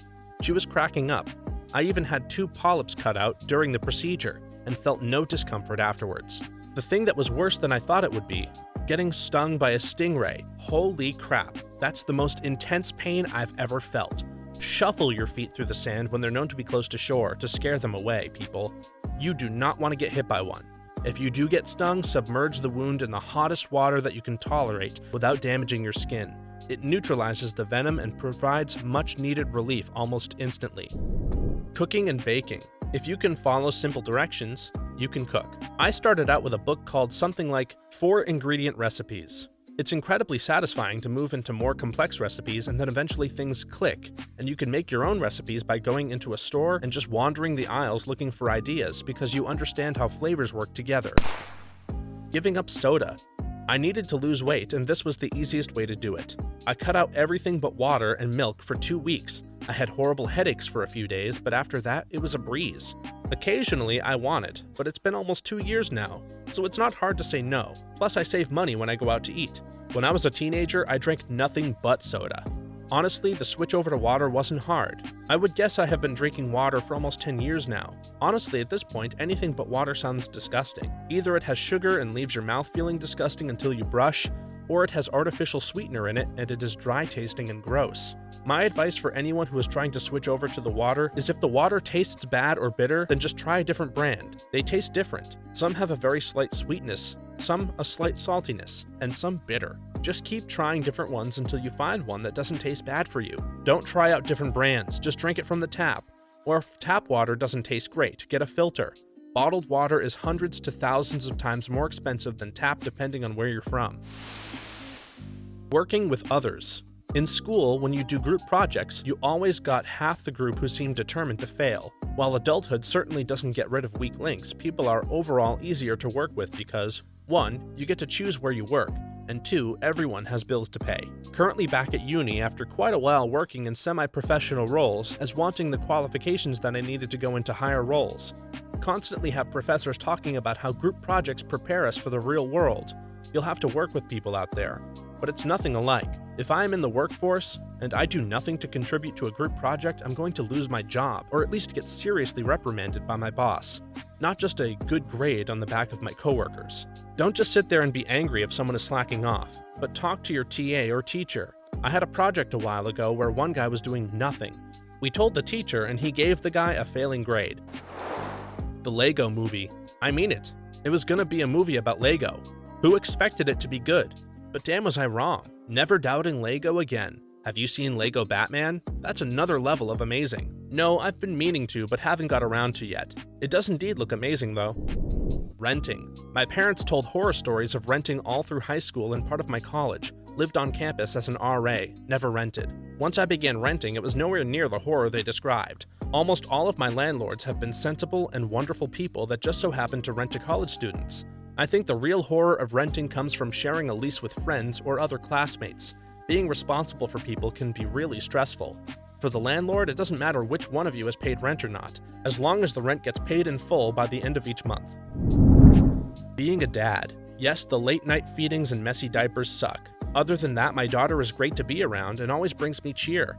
On the other hand, being pregnant is way worse than I thought it would be. I'm 11 weeks and feel like I've had a month-long hangover. Wait until the third trimester, where you might be legit worried if you sit on the couch while alone, you might not have a strategy to stand back up. Was in Iceland about 2 weeks ago. Everyone told me I had to try the fermented/rotten Greenland shark, which some people consider a delicacy. Turns out a Dutch woman in my hostel had some and offered me a taste. The smell was pretty bad. The taste isn't really all that bad, and I don't even really like seafood. So I'd say that fermented/rotted shark is not as bad as you think, if you get the chance to be adventurous and give it a try. Driving. This week my boss offered to take me out driving. I'm 25 and I have this crazy fear of driving. Earlier this week I watched a movie called Learning How to Drive. The woman in the movie just pulled out and drove. So the day my boss offered, I just accepted her offer. I did the same thing as the woman did in the movie. I just sucked it up and drove. The lesson lasted about an hour. It wasn't that bad at all, and I wasn't scared. I want to do it again. I'm 20 and haven't gotten my license yet. Everyone else around me started driving at 14 to 15. I've had pretty bad anxiety about it. I recently started driving a little bit, and it really is nice.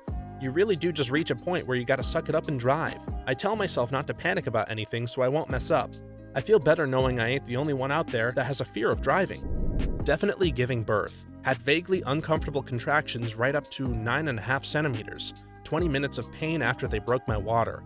And then my son was out and on my chest. I felt like a badass. Glad to hear it. I'm at T- any day now. Congratulations! My wife was a week late, and the worst part about the birth was waiting for it to happen. You do so much to prepare yourself physically, emotionally, and intellectually.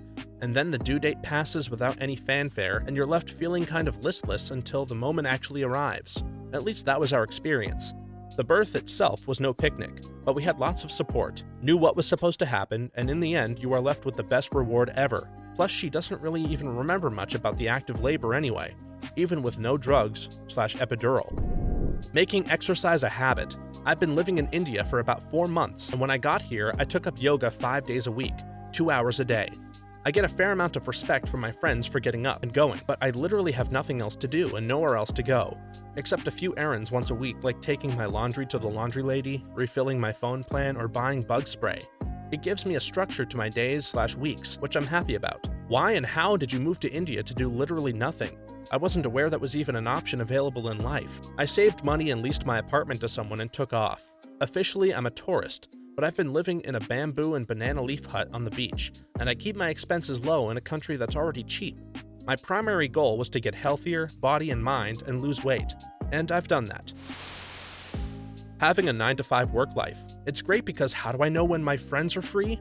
Oh right, it's Friday night through Sunday night. Hard mode is working 11 p.m. to 7 a.m. when the rest of your friends have 9-to-5s. Going outside without makeup on. After my cystic acne flared up at the beginning of my freshman year in college, which left me with lots of scarring, I grew insecure with my face and relied on makeup to cover it daily. Lately, I've just been learning to love myself more and not care about what others think. I tell myself all the time that I don't need to impress anybody, especially strangers in public that will highly likely never see me again. After going out a few times without makeup on, saving so much time getting ready to go out, I've realized that no one cares. People just focus on themselves as much as you focus on yourself when out in public. Changing my diet to lose weight and not be overweight anymore. I was hungry a few times a day for about 2 to 3 weeks. After that, I got used to it and it just became normal for me to eat the new amount of calories. I counted calories to make sure, but sticking to my diet required almost no willpower because it became normal for me so quickly. I expected it to be a lot more difficult because so many people struggle with losing weight so much. Going through a few weeks of being hungry to be able to eat normally for the last 1.5 years wasn't at all difficult for me. Definitely worth the temporary inconvenience. I went from 253 pounds to 187 pounds and have a healthy body and lifestyle once again. Any kind of social rejection. The worst humiliation can be forgotten in minutes if you're wise. I'm wise enough, I know I should forget it and move on. but the wiring in my brain and anxiety say hold on to that jackass thing I did in the summer of '93. Talking on the phone. I used to have a phone phobia and would never call anyone or pick up the phone. Then I got a job as a secretary, and answering phone calls and calling people became my life. Now when I have to make appointments, it's no sweat. I still have to write out everything I have to say beforehand though, because I'm likely to forget. Cold showers. I've been ending my normal showers with 60 to 90 seconds of as cold as my shower will go. The first week is hard, but you adapt very quickly. My heart rate barely jumps now, and ice baths are a breeze. The benefits are awesome. A better immune system, thicker hair, and just an overall feeling of happiness. Can't explain it. Thicker hair. Taking note of this one as a 21-year-old with thinning hair. Biotin, coconut oil, egg whites, argan oil, less shampoo, healthy diet, 8 hours of sleep. What is your best idiot neighbor story? I had a problem with a neighbor who drove over my lawn with his ATVs and damaged the grass and shrubs. He said he'd pay for the damage, but that never happened, and he kept doing it. So I put my huge trailer across the tracks to block their path. They went around it. I put up 2 other barriers that they also drove around, so I found this huge branch that had fallen in the woods between our properties and dragged it across to cover the 3rd path that they were making across my yard. But the branch got caught on a cable. What is a cable doing over the lawn instead of properly buried? So I called the cable company to have it buried. They said I was the only registered client on that box and to disconnect it. So I did. After the weekend, my neighbor came by going total ape crap on me for disconnecting the cable. He yelled that he was going to call the cops on me, so I left. I got a call from the cops. The cops asked if I disconnected the cable because of the ATV issue. Interesting. I wasn't even going to mention the ATV issue, but my neighbor already did. So long story short, the neighbor got a warning ticket for trespassing and admitted to stealing cable. I took an offer on my house that very day and moved. That guy's a dumbass. Calling the cops for a crime he committed? I wonder how many times this happens. Well, there was that time 2 self-proclaimed dumbasses tried to transport 20 pounds of marijuana across state lines, got paranoid and called the cops on themselves. They kept seeing police on the road and assumed that they were being followed. They called 911 and were saying things like, "We know what's going on and we just want it all to be over with, so here we are, turning ourselves in." But the 911 operator had no idea what they were talking about. Later, the police confirmed they had not been following the guys and had no idea about the weed until they called it in. My dad had a neighbor when he was young who played his radio loudly all day, even when he wasn't home or was gone on vacation. Every time he left the house and his radio was still on, my dad would go and trip the circuit breaker to his condo. One day, he sees my dad, who was an electrical engineer, and asked him why his breaker kept tripping. Was it faulty wiring? No. My dad explained the loud radio was probably just putting too much strain on the circuit when left on all the time. My dad suggested he should try turning it down or off when he wasn't home, and see if that fixed it. So the man tried it, and surprise, surprise, the circuit breaker stopped tripping. He was very thankful to my dad for helping him with that annoying electrical issue. Genius. But like someone has tried explaining electricity to me and I really don't know. I'm just too stupid. But how could someone be that dumb?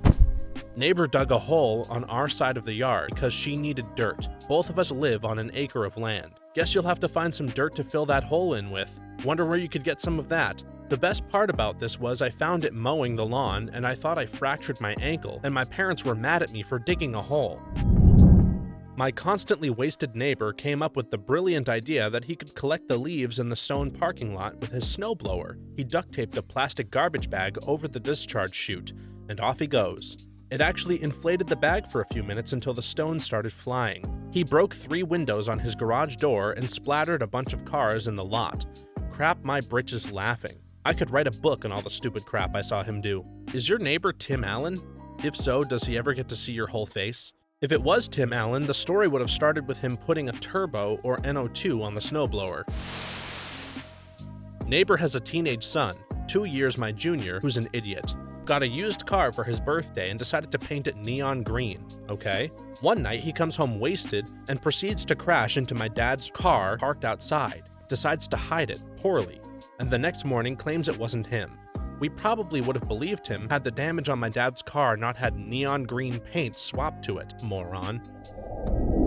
We lived next to this big guy in an apartment building, front doors inside a hallway. Now, he was a nice enough guy, but he was always cleaning a puddle up in front of his apartment every other day. We'd always ask him if everything was alright, and he'd talk some incoherent crap about how he hated management. So out of curiosity, I asked management when I happened to be in the rental office, and the lady rolls her eyes and says, "This idiot fills his tub up to the brim and sits his fat ass in the tub."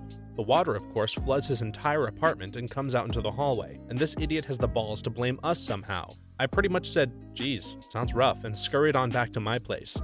If the tub story is really the truth, this guy must be dumb as rocks. This is someone desperately in need of a eureka moment. I watched my across-the-street neighbor cut his 3/4-acre lawn entirely with an electric weed whacker because he didn't have the time to drive a mile to get gas for his lawnmower. I kid you not, this one dude in my neighborhood let his grass get so tall that he couldn't use a lawnmower on it. Was driving one day and saw the idiot with a weed whacker going at grass taller than him. I bought a house and then bought an old-fashioned reel mower. By the time I was able to cut the yard for the first time, it was too tall for the mower to be effective, so I had to use a trimmer on the entire yard first. I own about 8 acres. The house next to me has a right-of-way drive that goes through it.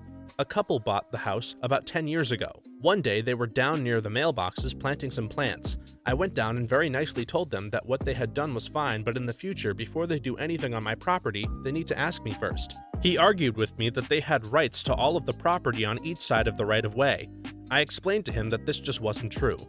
They haven't spoken to me since and won't even return my wave when I wave at them. If they want to be mad at someone, it is the agent who sold them the house, not me. Really, not even the agent. The blame falls on them as the buyers. Anyone who buys a home without reading the title and checking a survey is an idiot. Who knows? The survey says it is a right-of-way. It doesn't explain what that is, and not everybody knows. Our neighbor is a strange woman with a lot of strange habits. For example, she waters her plants even when it's raining outside, and she complains about ice cream being cold, so she microwaves it first. My grandmother had a neighbor who would water her flowers every day, rain or shine. My grandmother liked to watch and cackle gleefully because the woman was convinced that her careful watering was the reason her flowers were so much better than everyone else's. She would brag at the clubhouse how her flowers were always in bloom, even in winter. My grandmother never told her that they were always in bloom because they were fake flowers. I was an idiot neighbor, or a crazy one. When my son was a newborn, he was very colicky and barely slept for more than a few hours at a time. I was so tired and literally losing my mind. There was a house of old bikers down the street, and they would constantly drive down our road and rev their engines. I mean, my husband's rides. I know it's possible to drive down the street and rattle windows. It would wake the baby up. So I went down there and asked very nicely. I said, "Hey guys, I know it's your street too, but I have a young baby who you wake up every time you do that.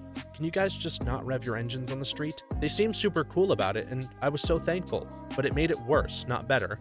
Now it was like a game to really rev when they went by my house. It became like the telltale heart and started to drive me mad. Every time I heard it, I became one step closer to buying a machine gun and mowing them down. I became completely irrational one day and stormed down the street. I burst into their backyard where they were hanging and yelled at them like a crazy person, threatened to kick their asses, call the cops, slash their tires, whatever it took for them to stop revving their engines. It finally stopped, but I am still embarrassed about how crazy I acted. Sleep deprivation is a hell of a drug. A little while after my daughter was born, my next-door neighbor, a nice older lady with a whole bunch of kids and grandkids, offered to babysit my daughter for a little while. Turns out she heard me pleading with my daughter to just shut up once in a while at 3:30 in the morning one day. I was embarrassed until she said she used to do the same thing with a few of her kids when they were little. That's a nice neighbor you have there. Our neighbors have a second kitchen in the basement that they use for everything, so the actual kitchen won't look used or dirty. That's actually genius. I need a whole other house as a show house for visitors, one without all of the kids' toys in it. This used to be a thing mostly in Italian families that did a lot of cooking. Not so much anymore. The upstairs kitchen was for gathering or visiting. If your family member had a downstairs kitchen, you knew you could pretty much stop in whenever and there would be food to eat. A neighbor messed up when building a home and put his entire home well within my property. A large piece of land with 2 huge clearings connected to 2 roads, but separated by a large isthmus of trees.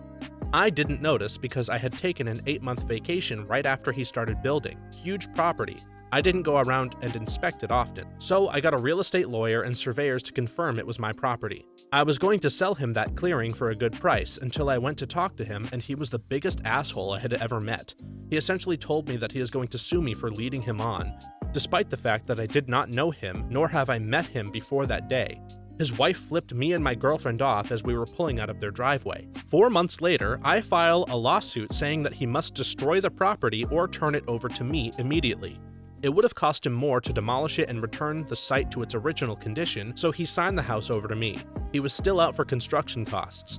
I was living in a single wide with my girlfriend. Then I had a brand new 2,600 square foot house with all the hookups for water, electric, and cable for free. Got the land for next to nothing and sold it for almost 50 times the value. I feel like this is better than winning the lottery. It was. He thought that a line on the survey map was a road and didn't realize that it was my property line. I think he did eventually get the money back because the builders were sued. I live on a 50-plus acre New England farm. About 2/3 of it is wooded. After I'd been here for about a year, I was walking the boundary stone wall about 10 feet on my side of the land. From a neighbor's yard, I hear a bellowing voice, "You'd better not be on my land." I replied, "I'm not. I'm on my own land." He yells back from somewhere in the trees on his side, "Just so you know, never step foot on my land." Me, "Okay, we've got a deal, and you stay off mine, okay?" I hear a grunt. Then I ask, "By the way, is this your deer hunting tree stand on my side of the wall?" At which point he exploded, "That stand has been there for 10 years. My extended family owned about 400 acres, different plots, along one stretch of road. We would constantly find very elaborate deer stands set up in strategic locations. No one had permission to hunt on any of these properties. Every summer, the kids were tasked with finding them and ripping them down. We were 11 to 12 and loved being in the woods, so the benefit of adult-approved destruction was an easy sell. We have a grandma next door who is raising her 3 grandchildren. They are complete teenage idiots. They got in trouble for stealing from our neighbors. The kids would offer to cut their grass and ask to use their bathroom when they were done. Then they would steal medication from the bathroom. It was extremely obvious who stole the medication. They pulled this scam up and down the block. Wasn't too hard to put it together. I feel bad for everyone in this situation. Those kids are dumb as heck, but if my parents hadn't been around to beat my ass when I did dumb crap, I would probably have a pretty significant criminal record. And it sucks for the grandma who probably has a hard time handling 3 grandchildren who obviously had a crappy childhood. Otherwise, they'd probably still be with their parents. I mean, it blows you and your neighbors have to deal with that, but in that situation, everyone loses. I agree. They needed some serious guidance. I felt bad for the grandma for the longest time, but then I realized she was letting them get away with that stuff. She would see her teen grandkids smoking pot and not do anything about it. The kids seemed to have free reign over everything. She just gives them food and a place to stay. When I was a kid, we had this guy living next door who seemed like a nice guy. This is in the mid-90s, and he had a neon business, so he was doing pretty well for himself. Then he got together with a crackhead, and his house slowly started going to crap, literally. At one point, his septic system went up, and since they were smoking every dime he made, he decided that he was just going to make a cesspit. We live on the East Coast in the mid-Atlantic, and it gets hot and humid come July.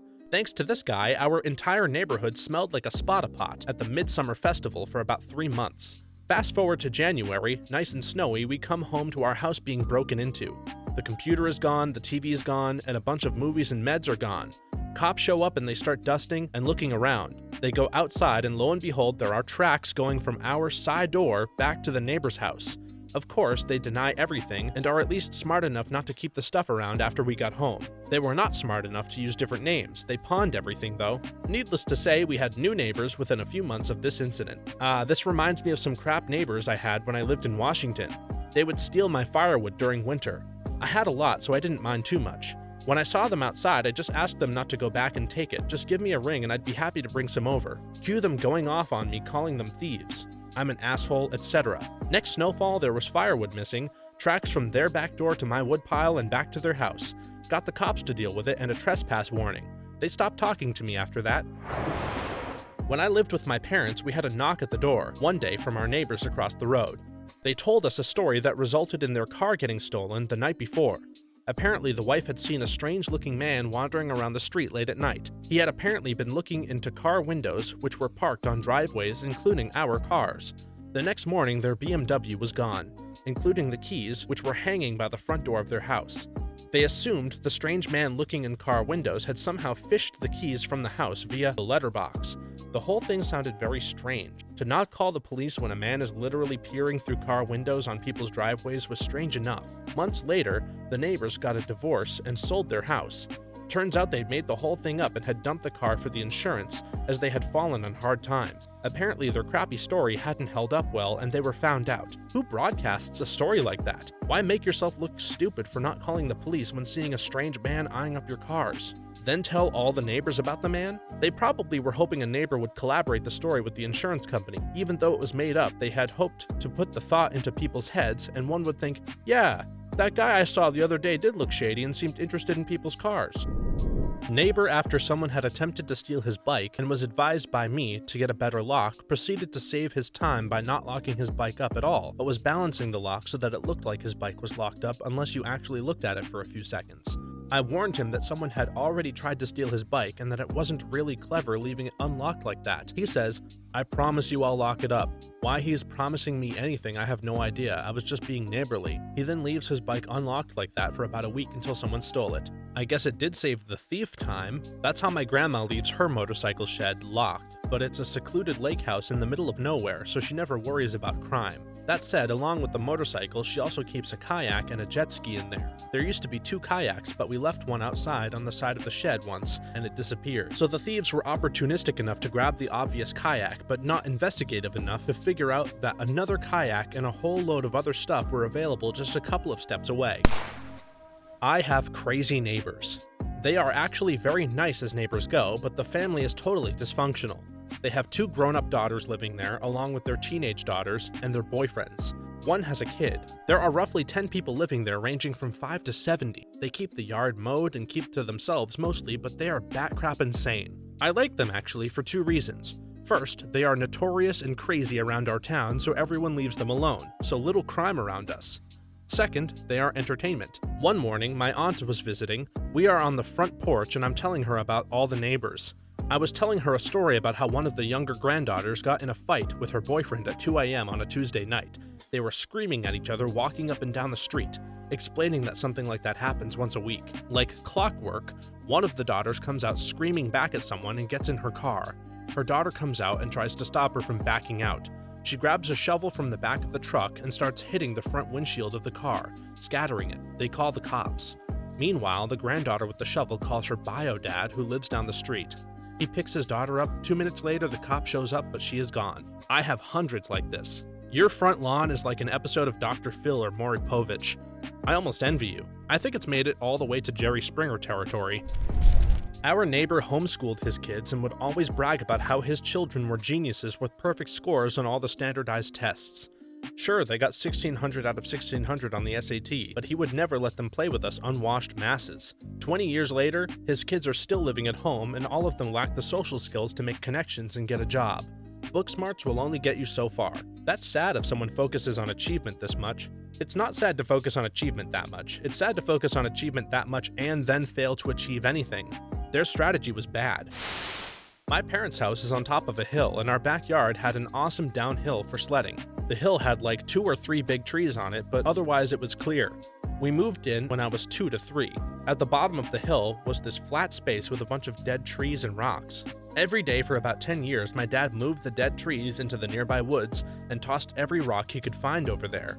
By the time we were old enough to sled, we could do so safely, and the place was a great area to sled. This particular chunk of land was unallocated and part of no plot. Strictly speaking, given local laws, my father caring for the unallocated land for 10 years with proof, that land got absorbed into our plot and ownership. Well, at some point, halfway through, the neighbor at the bottom of the hill builds this huge ugly metal fence enclosing his part, which was his yard and a third of the cleared area. That was annoying, but whatever. Well, he yelled at us anytime we played in the other spot or sled down the hill. He was a former police officer and he had 2 dogs that were retired police dogs. Why were these dogs retired? They were considered overly violent. How do we know this? Because he likes to brag about it. His reasoning for why we shouldn't play there was because it would drive his overly violent dogs nuts. We ignored him and kept playing. Well, one summer, to discourage us from sledding in the winter, he planted a wall of trees along the bottom of our hill. These were all maybe 6 to 8 feet tall with trunks an inch or 2 wide. We just shrugged and kept sledding, killing the trees in our way. A bit of a peen move on our part perhaps, but amusingly enough, it turns out the spot he planted the trees was actually part of our plot. It wasn't the unallocated spot. So when he threatened to sue, my dad, a lawyer, just laughed and pointed it out. The guy basically gave up after that point, except that whenever he saw us playing back there, he let the dogs out into the yard. So we'd be playing soccer or whatever. Meanwhile, these dogs were constantly sticking their snouts through the fence, growling and snapping at us. I love dogs. My family has 2 of them, but these 2 dogs were honestly everything I'd imagine someone thinks of when they call dogs vicious animals. There was a big hubbub in the neighborhood twice when the dogs bit people and attacked other dogs during the guy's walk. He paid their medical bills but suffered no other issues and was able to keep the dogs. He got special dispensation from the local police department. It was also during this period of time, incidentally, that his own daughter had to get 10 stitches on her arm because one of the dogs went full-on takedown mode on her in their home. It's a shame his poor ownership probably ruined the training they had. It was later found that he was bipolar.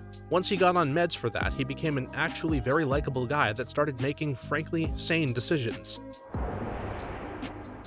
Back in high school, one of our neighbors moved away and their house was sold to this older woman and her grown sons. She was a strange one. She cut down every tree on her property because of the bad spirits in them. The sons seemed to be popular, having people drop by at all hours. All was relatively quiet until one day, while I was home alone, there was a knock on the door. 2 gentlemen in very nice black suits and dark ties then identified themselves as FBI and asked me if we were ever approached by a crazy lady or her sons to buy anything. I basically replied with, "They are crazy and we don't talk to them, they don't talk to us." They hand me their business card and then proceed on to the next house. I look out the window and see 5 blue Ford Tauruses, 3 red Ford Astro vans, and 1 Viacom truck that was being loaded with box after box from the neighbor's garage. Turns out the sons were making those special cable boxes that got you all of the channels for free. After this, it was only the strange lady left in that house. Who is a stranger you saw once but still think about sometimes? When I was around 8, my mother and I were at a bank standing in a line behind a guy with 2 fingers missing on one of his hands. He caught me staring and started telling me a long-winded story about how he'd gone to a gator show in Louisiana. The tamer did a trick where he had the gator hold its mouth open as he swiped his hand between the teeth 3 times. He then offered a cash reward to anyone in the audience who could repeat the trick, and the man telling me the story had volunteered. He went up to the gator and had it open its mouth. He swiped his hand through and nothing happened. He swiped his hand through again and nothing happened. He swiped his hand through a final time and nothing happened. The man then told me to always make sure a lawnmower is off before I try to unjam it. That reminds me of a man I met at a homeless shelter when I was volunteering once. We sat and talked for a while and he starts telling me this story that went something like this. Once I was driving home on the freeway and this ambulance goes screaming by. They drove too fast around a curve and the back doors swing open and out comes this body on a stretcher and a bunch of other stuff. So they pull over, put the stretcher back in, and drive off. I had pulled over at that point and noticed that they had left a box that fell out. I looked inside it and it was a cooler with a human toe in it. I was horrified. Who do you think I called? By this point, I'm horrified because he sounds completely serious, so I just shake my head, and he goes, "A tow truck." I will always remember that guy. He was funny and so nice. An insanely old lady walking down the road. Her back was so crooked it looked like she was bent 90 degrees at the waist. She stopped next to a park, pulled out a carton of eggs, and started throwing them at the pigeons. I feel that it was an essential formative experience for me. A random girl I sat next to on the subway. We both read our books the whole ride. At her stop, she said, "It was really nice riding with you," and left. We hadn't spoken or made eye contact the whole time. You fool, she was the one! Ain't gonna lie, the thought has crossed my mind. When I was 9 years old, I went to Walmart with my dad. We were standing in line at the checkout and a couple of pennies fall out of the coat pocket of the guy in front of us. I remember that he was an elderly black guy because I grew up in rural New England and didn't know many people of color. So I reached down and picked them up because I'm a little kid who thinks 3 pennies is a significant loss, and I'm really nervous because I don't like talking to strangers. But I got his attention and said, "Sir, you dropped this." And I gave him the pennies back. And he said, "Oh, thank you. But you know what? I also dropped this and this." And he literally starts taking handfuls of change out of his coat pockets. For he leaves this huge pile of coins on the conveyor belt, and he gives the whole thing to me. I've never broken my childhood piggy bank, but let me tell you, something like half of the coins in there were from that one guy. I have no idea who he was or why he decided to give me all the change in his pockets, but it felt like one of those fairy tales where the good witch disguises herself as an old person who needs help to secretly test people's characters and reward good deeds. That reminds me of the older couple that my daughter charmed while we were waiting in line. They asked me if they could give her $1 for being a good girl, and I said, "Oh no, you don't have to do that." And the lady said, "I know I don't, but I want to." I thought it was such a sweet gesture, and it really made our day. 2 weeks before Christmas, I'm at Target with my 4-year-old son. We're in the toy aisle, and he finds a large, expensive remote control helicopter that he likes. As it's 2 weeks before Christmas, no way am I buying this, so I tell him no and to put it back, which he does. There's an old man watching us in the aisle, and right after my son put the helicopter back, the man picked it up and was looking at it. We finished our shopping and were at the checkout when the old man gets behind us in line. The only thing he's buying is the helicopter. I assumed he saw how much my son liked it and decided to get it for one of his grandkids or something. As we were leaving the store, the old man catches up with us and tells my son that he was very proud of him for not complaining when I told him to put the toy back, and proceeds to give my son the helicopter. I tried to refuse, to say I couldn't accept such an expensive gesture. It was $100, but the man insisted. He had such a smile on his face. I had to relent, but he made sure that my son understood why he was doing this. To this day, my son calls it his good boy copter, because he got it for being a good boy. In addition, my son is prouder about telling people why he got it than he is showing it off. I often wonder if that man has any clue what a huge impact that had on me and my son. It was wonderful. Was walking in Times Square about 15 years ago, and a creepy guy was walking next to me for a long time, saying super inappropriate things. Out of nowhere, an older man came up to me and was like, "Susan, don't walk so fast. Mom and I didn't know where you went." That man saved me and walked me to work. I think about him often. I'm afraid I'd be the idiot who doesn't play along if this ever happened to me. I just remember he got close enough to ask where I was going, and then asked if I would like it if he would walk with me to my destination. I said yes, really shaken up. I was eating at a restaurant seated at a window that looked out onto the main street. I saw an old man walk by after getting off his phone. His hands slowly started covering his mouth, breaking down into tears. He'd obviously heard some bad news. I still think of him and the situation he found himself in. This man in a Red Sox hat that I met on a connecting flight from Pittsburgh to California. We both forgot our neck pillows and decided to go with each other to buy some because a kiosk had a buy one get one 50% off sale.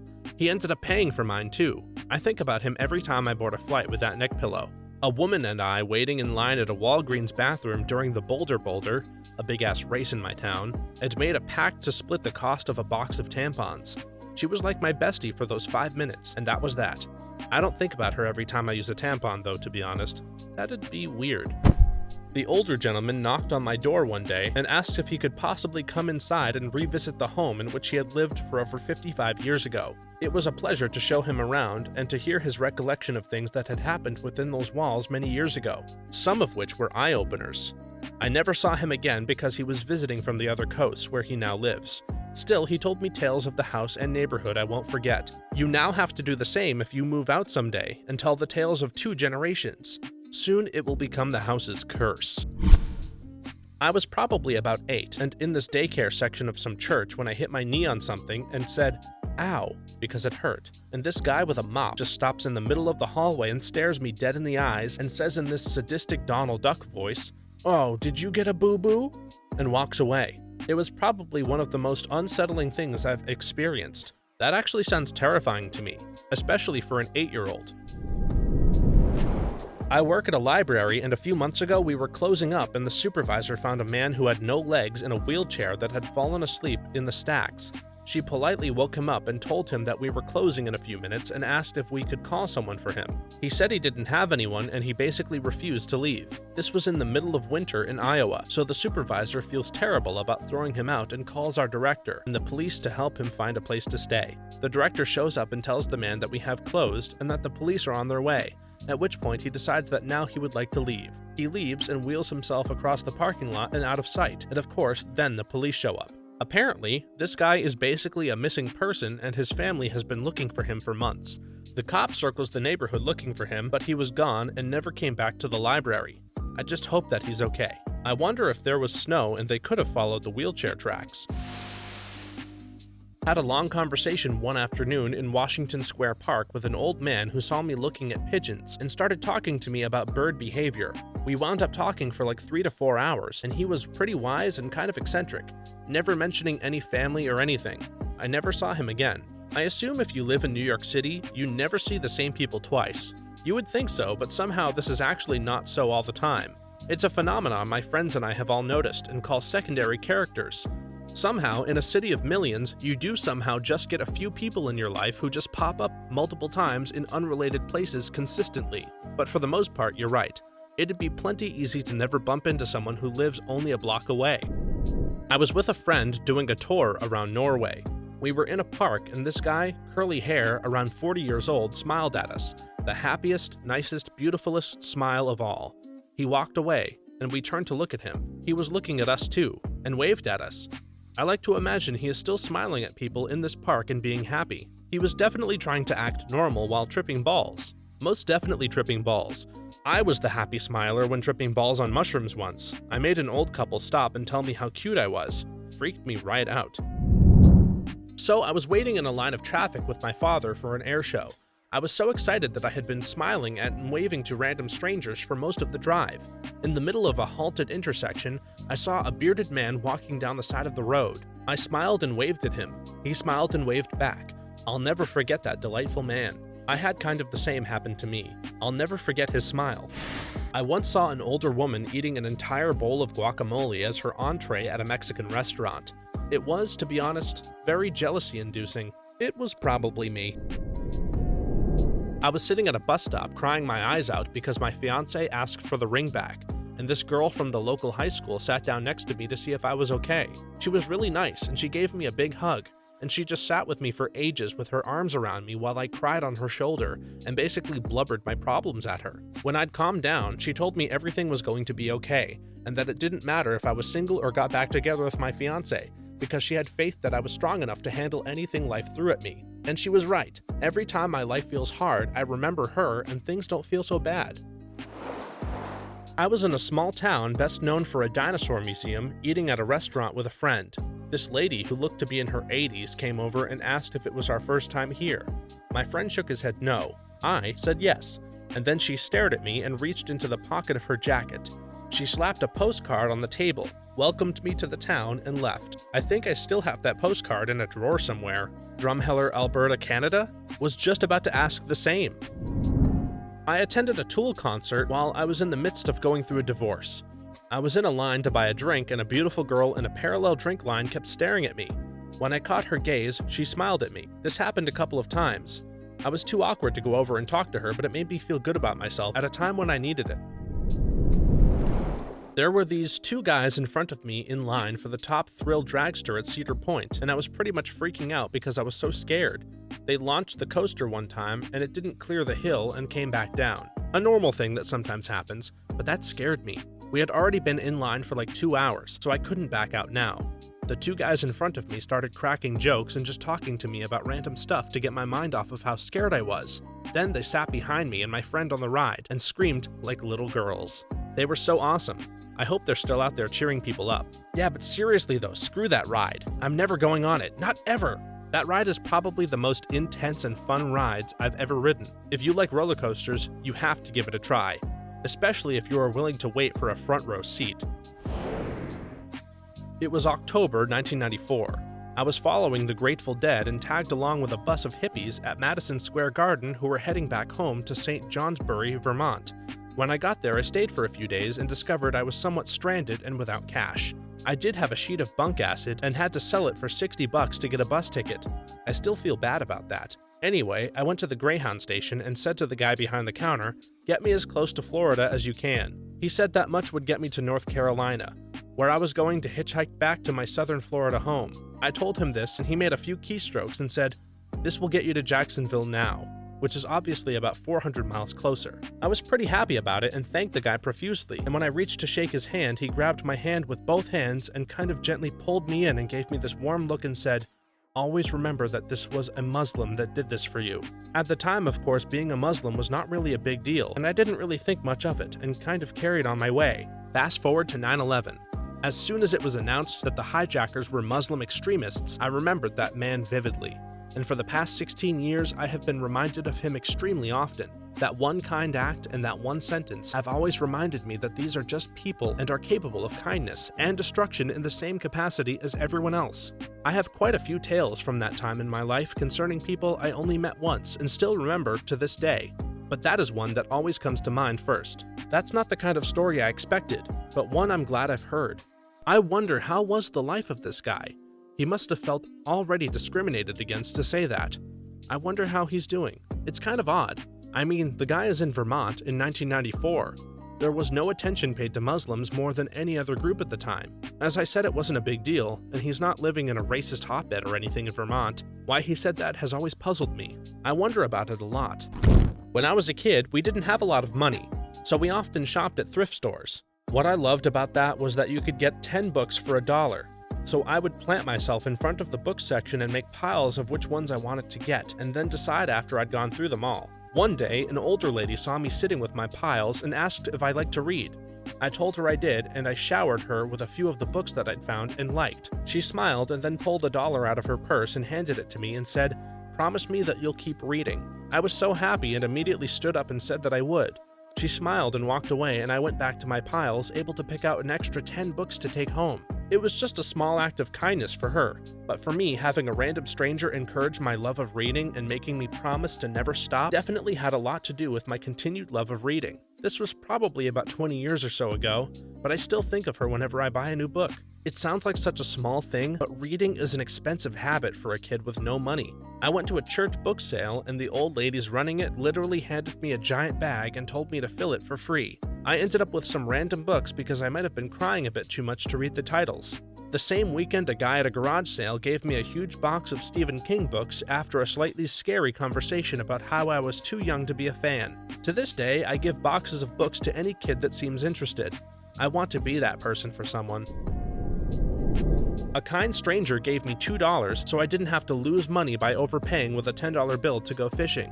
My wife and I were outside an entrance to a camp/fishing lake that was self-pay.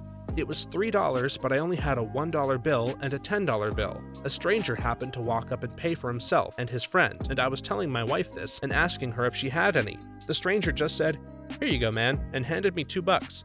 The fish that day were not as generous, though. Not a single fish was caught. An old guy who was in the hospital bed opposite my dad was in a bad way, and his wife and daughter were visiting him. Sat there for a couple of hours watching them look after him while he was coughing crap up and helping him drink water through a straw from one of those little plastic cups that you get in the hospital. The daughter, who had come up from London, was telling them about her kid who was learning about dinosaurs and would talk for ages about them. Didn't speak to them, but shared a kind of sad smile with the daughter, who looked pretty distraught by it all. Came to visit the next day, and my dad told me he had a heart attack in the middle of the night and was moved to an intensive care ward. Never found out what happened to him, but I still hope that he got better and he got to see his grandkid again and talk about dinosaurs with him. I was at a large coffee shop waiting for a friend a few years ago, visibly upset after locking my keys in my car right before getting frustrating news from my doctor. A guy was studying a few tables over, walked over with a folded piece of paper and passed it to me. Written on it was, "Whatever it is, don't worry. Life has a way of sorting itself out," and walked away and left me to it. He later came back with a napkin because my mascara was running and offered to call AMA for me. Stand-up guy. Should have at least asked his name. So thanks, cute coffee shop guy with the star tattoos on your arm. You still cross my mind every now and then. The pizza guy in the little pizza store across the street from my dorm 14 years ago. I was having a bad week and wasn't sure where I was heading in terms of the next few semesters of school and whether I even wanted to stay where I was. I must have had a nasty look on my face when I ordered the pizza, because he said half-jokingly if there was a problem. I replied, "I don't need any more problems." He looked at me, 30-plus years old, wearing a paper cap and an apron, working for a hole-in-the-wall, third-rate pizza shop. "You want to switch problems? Is that what you're telling me?"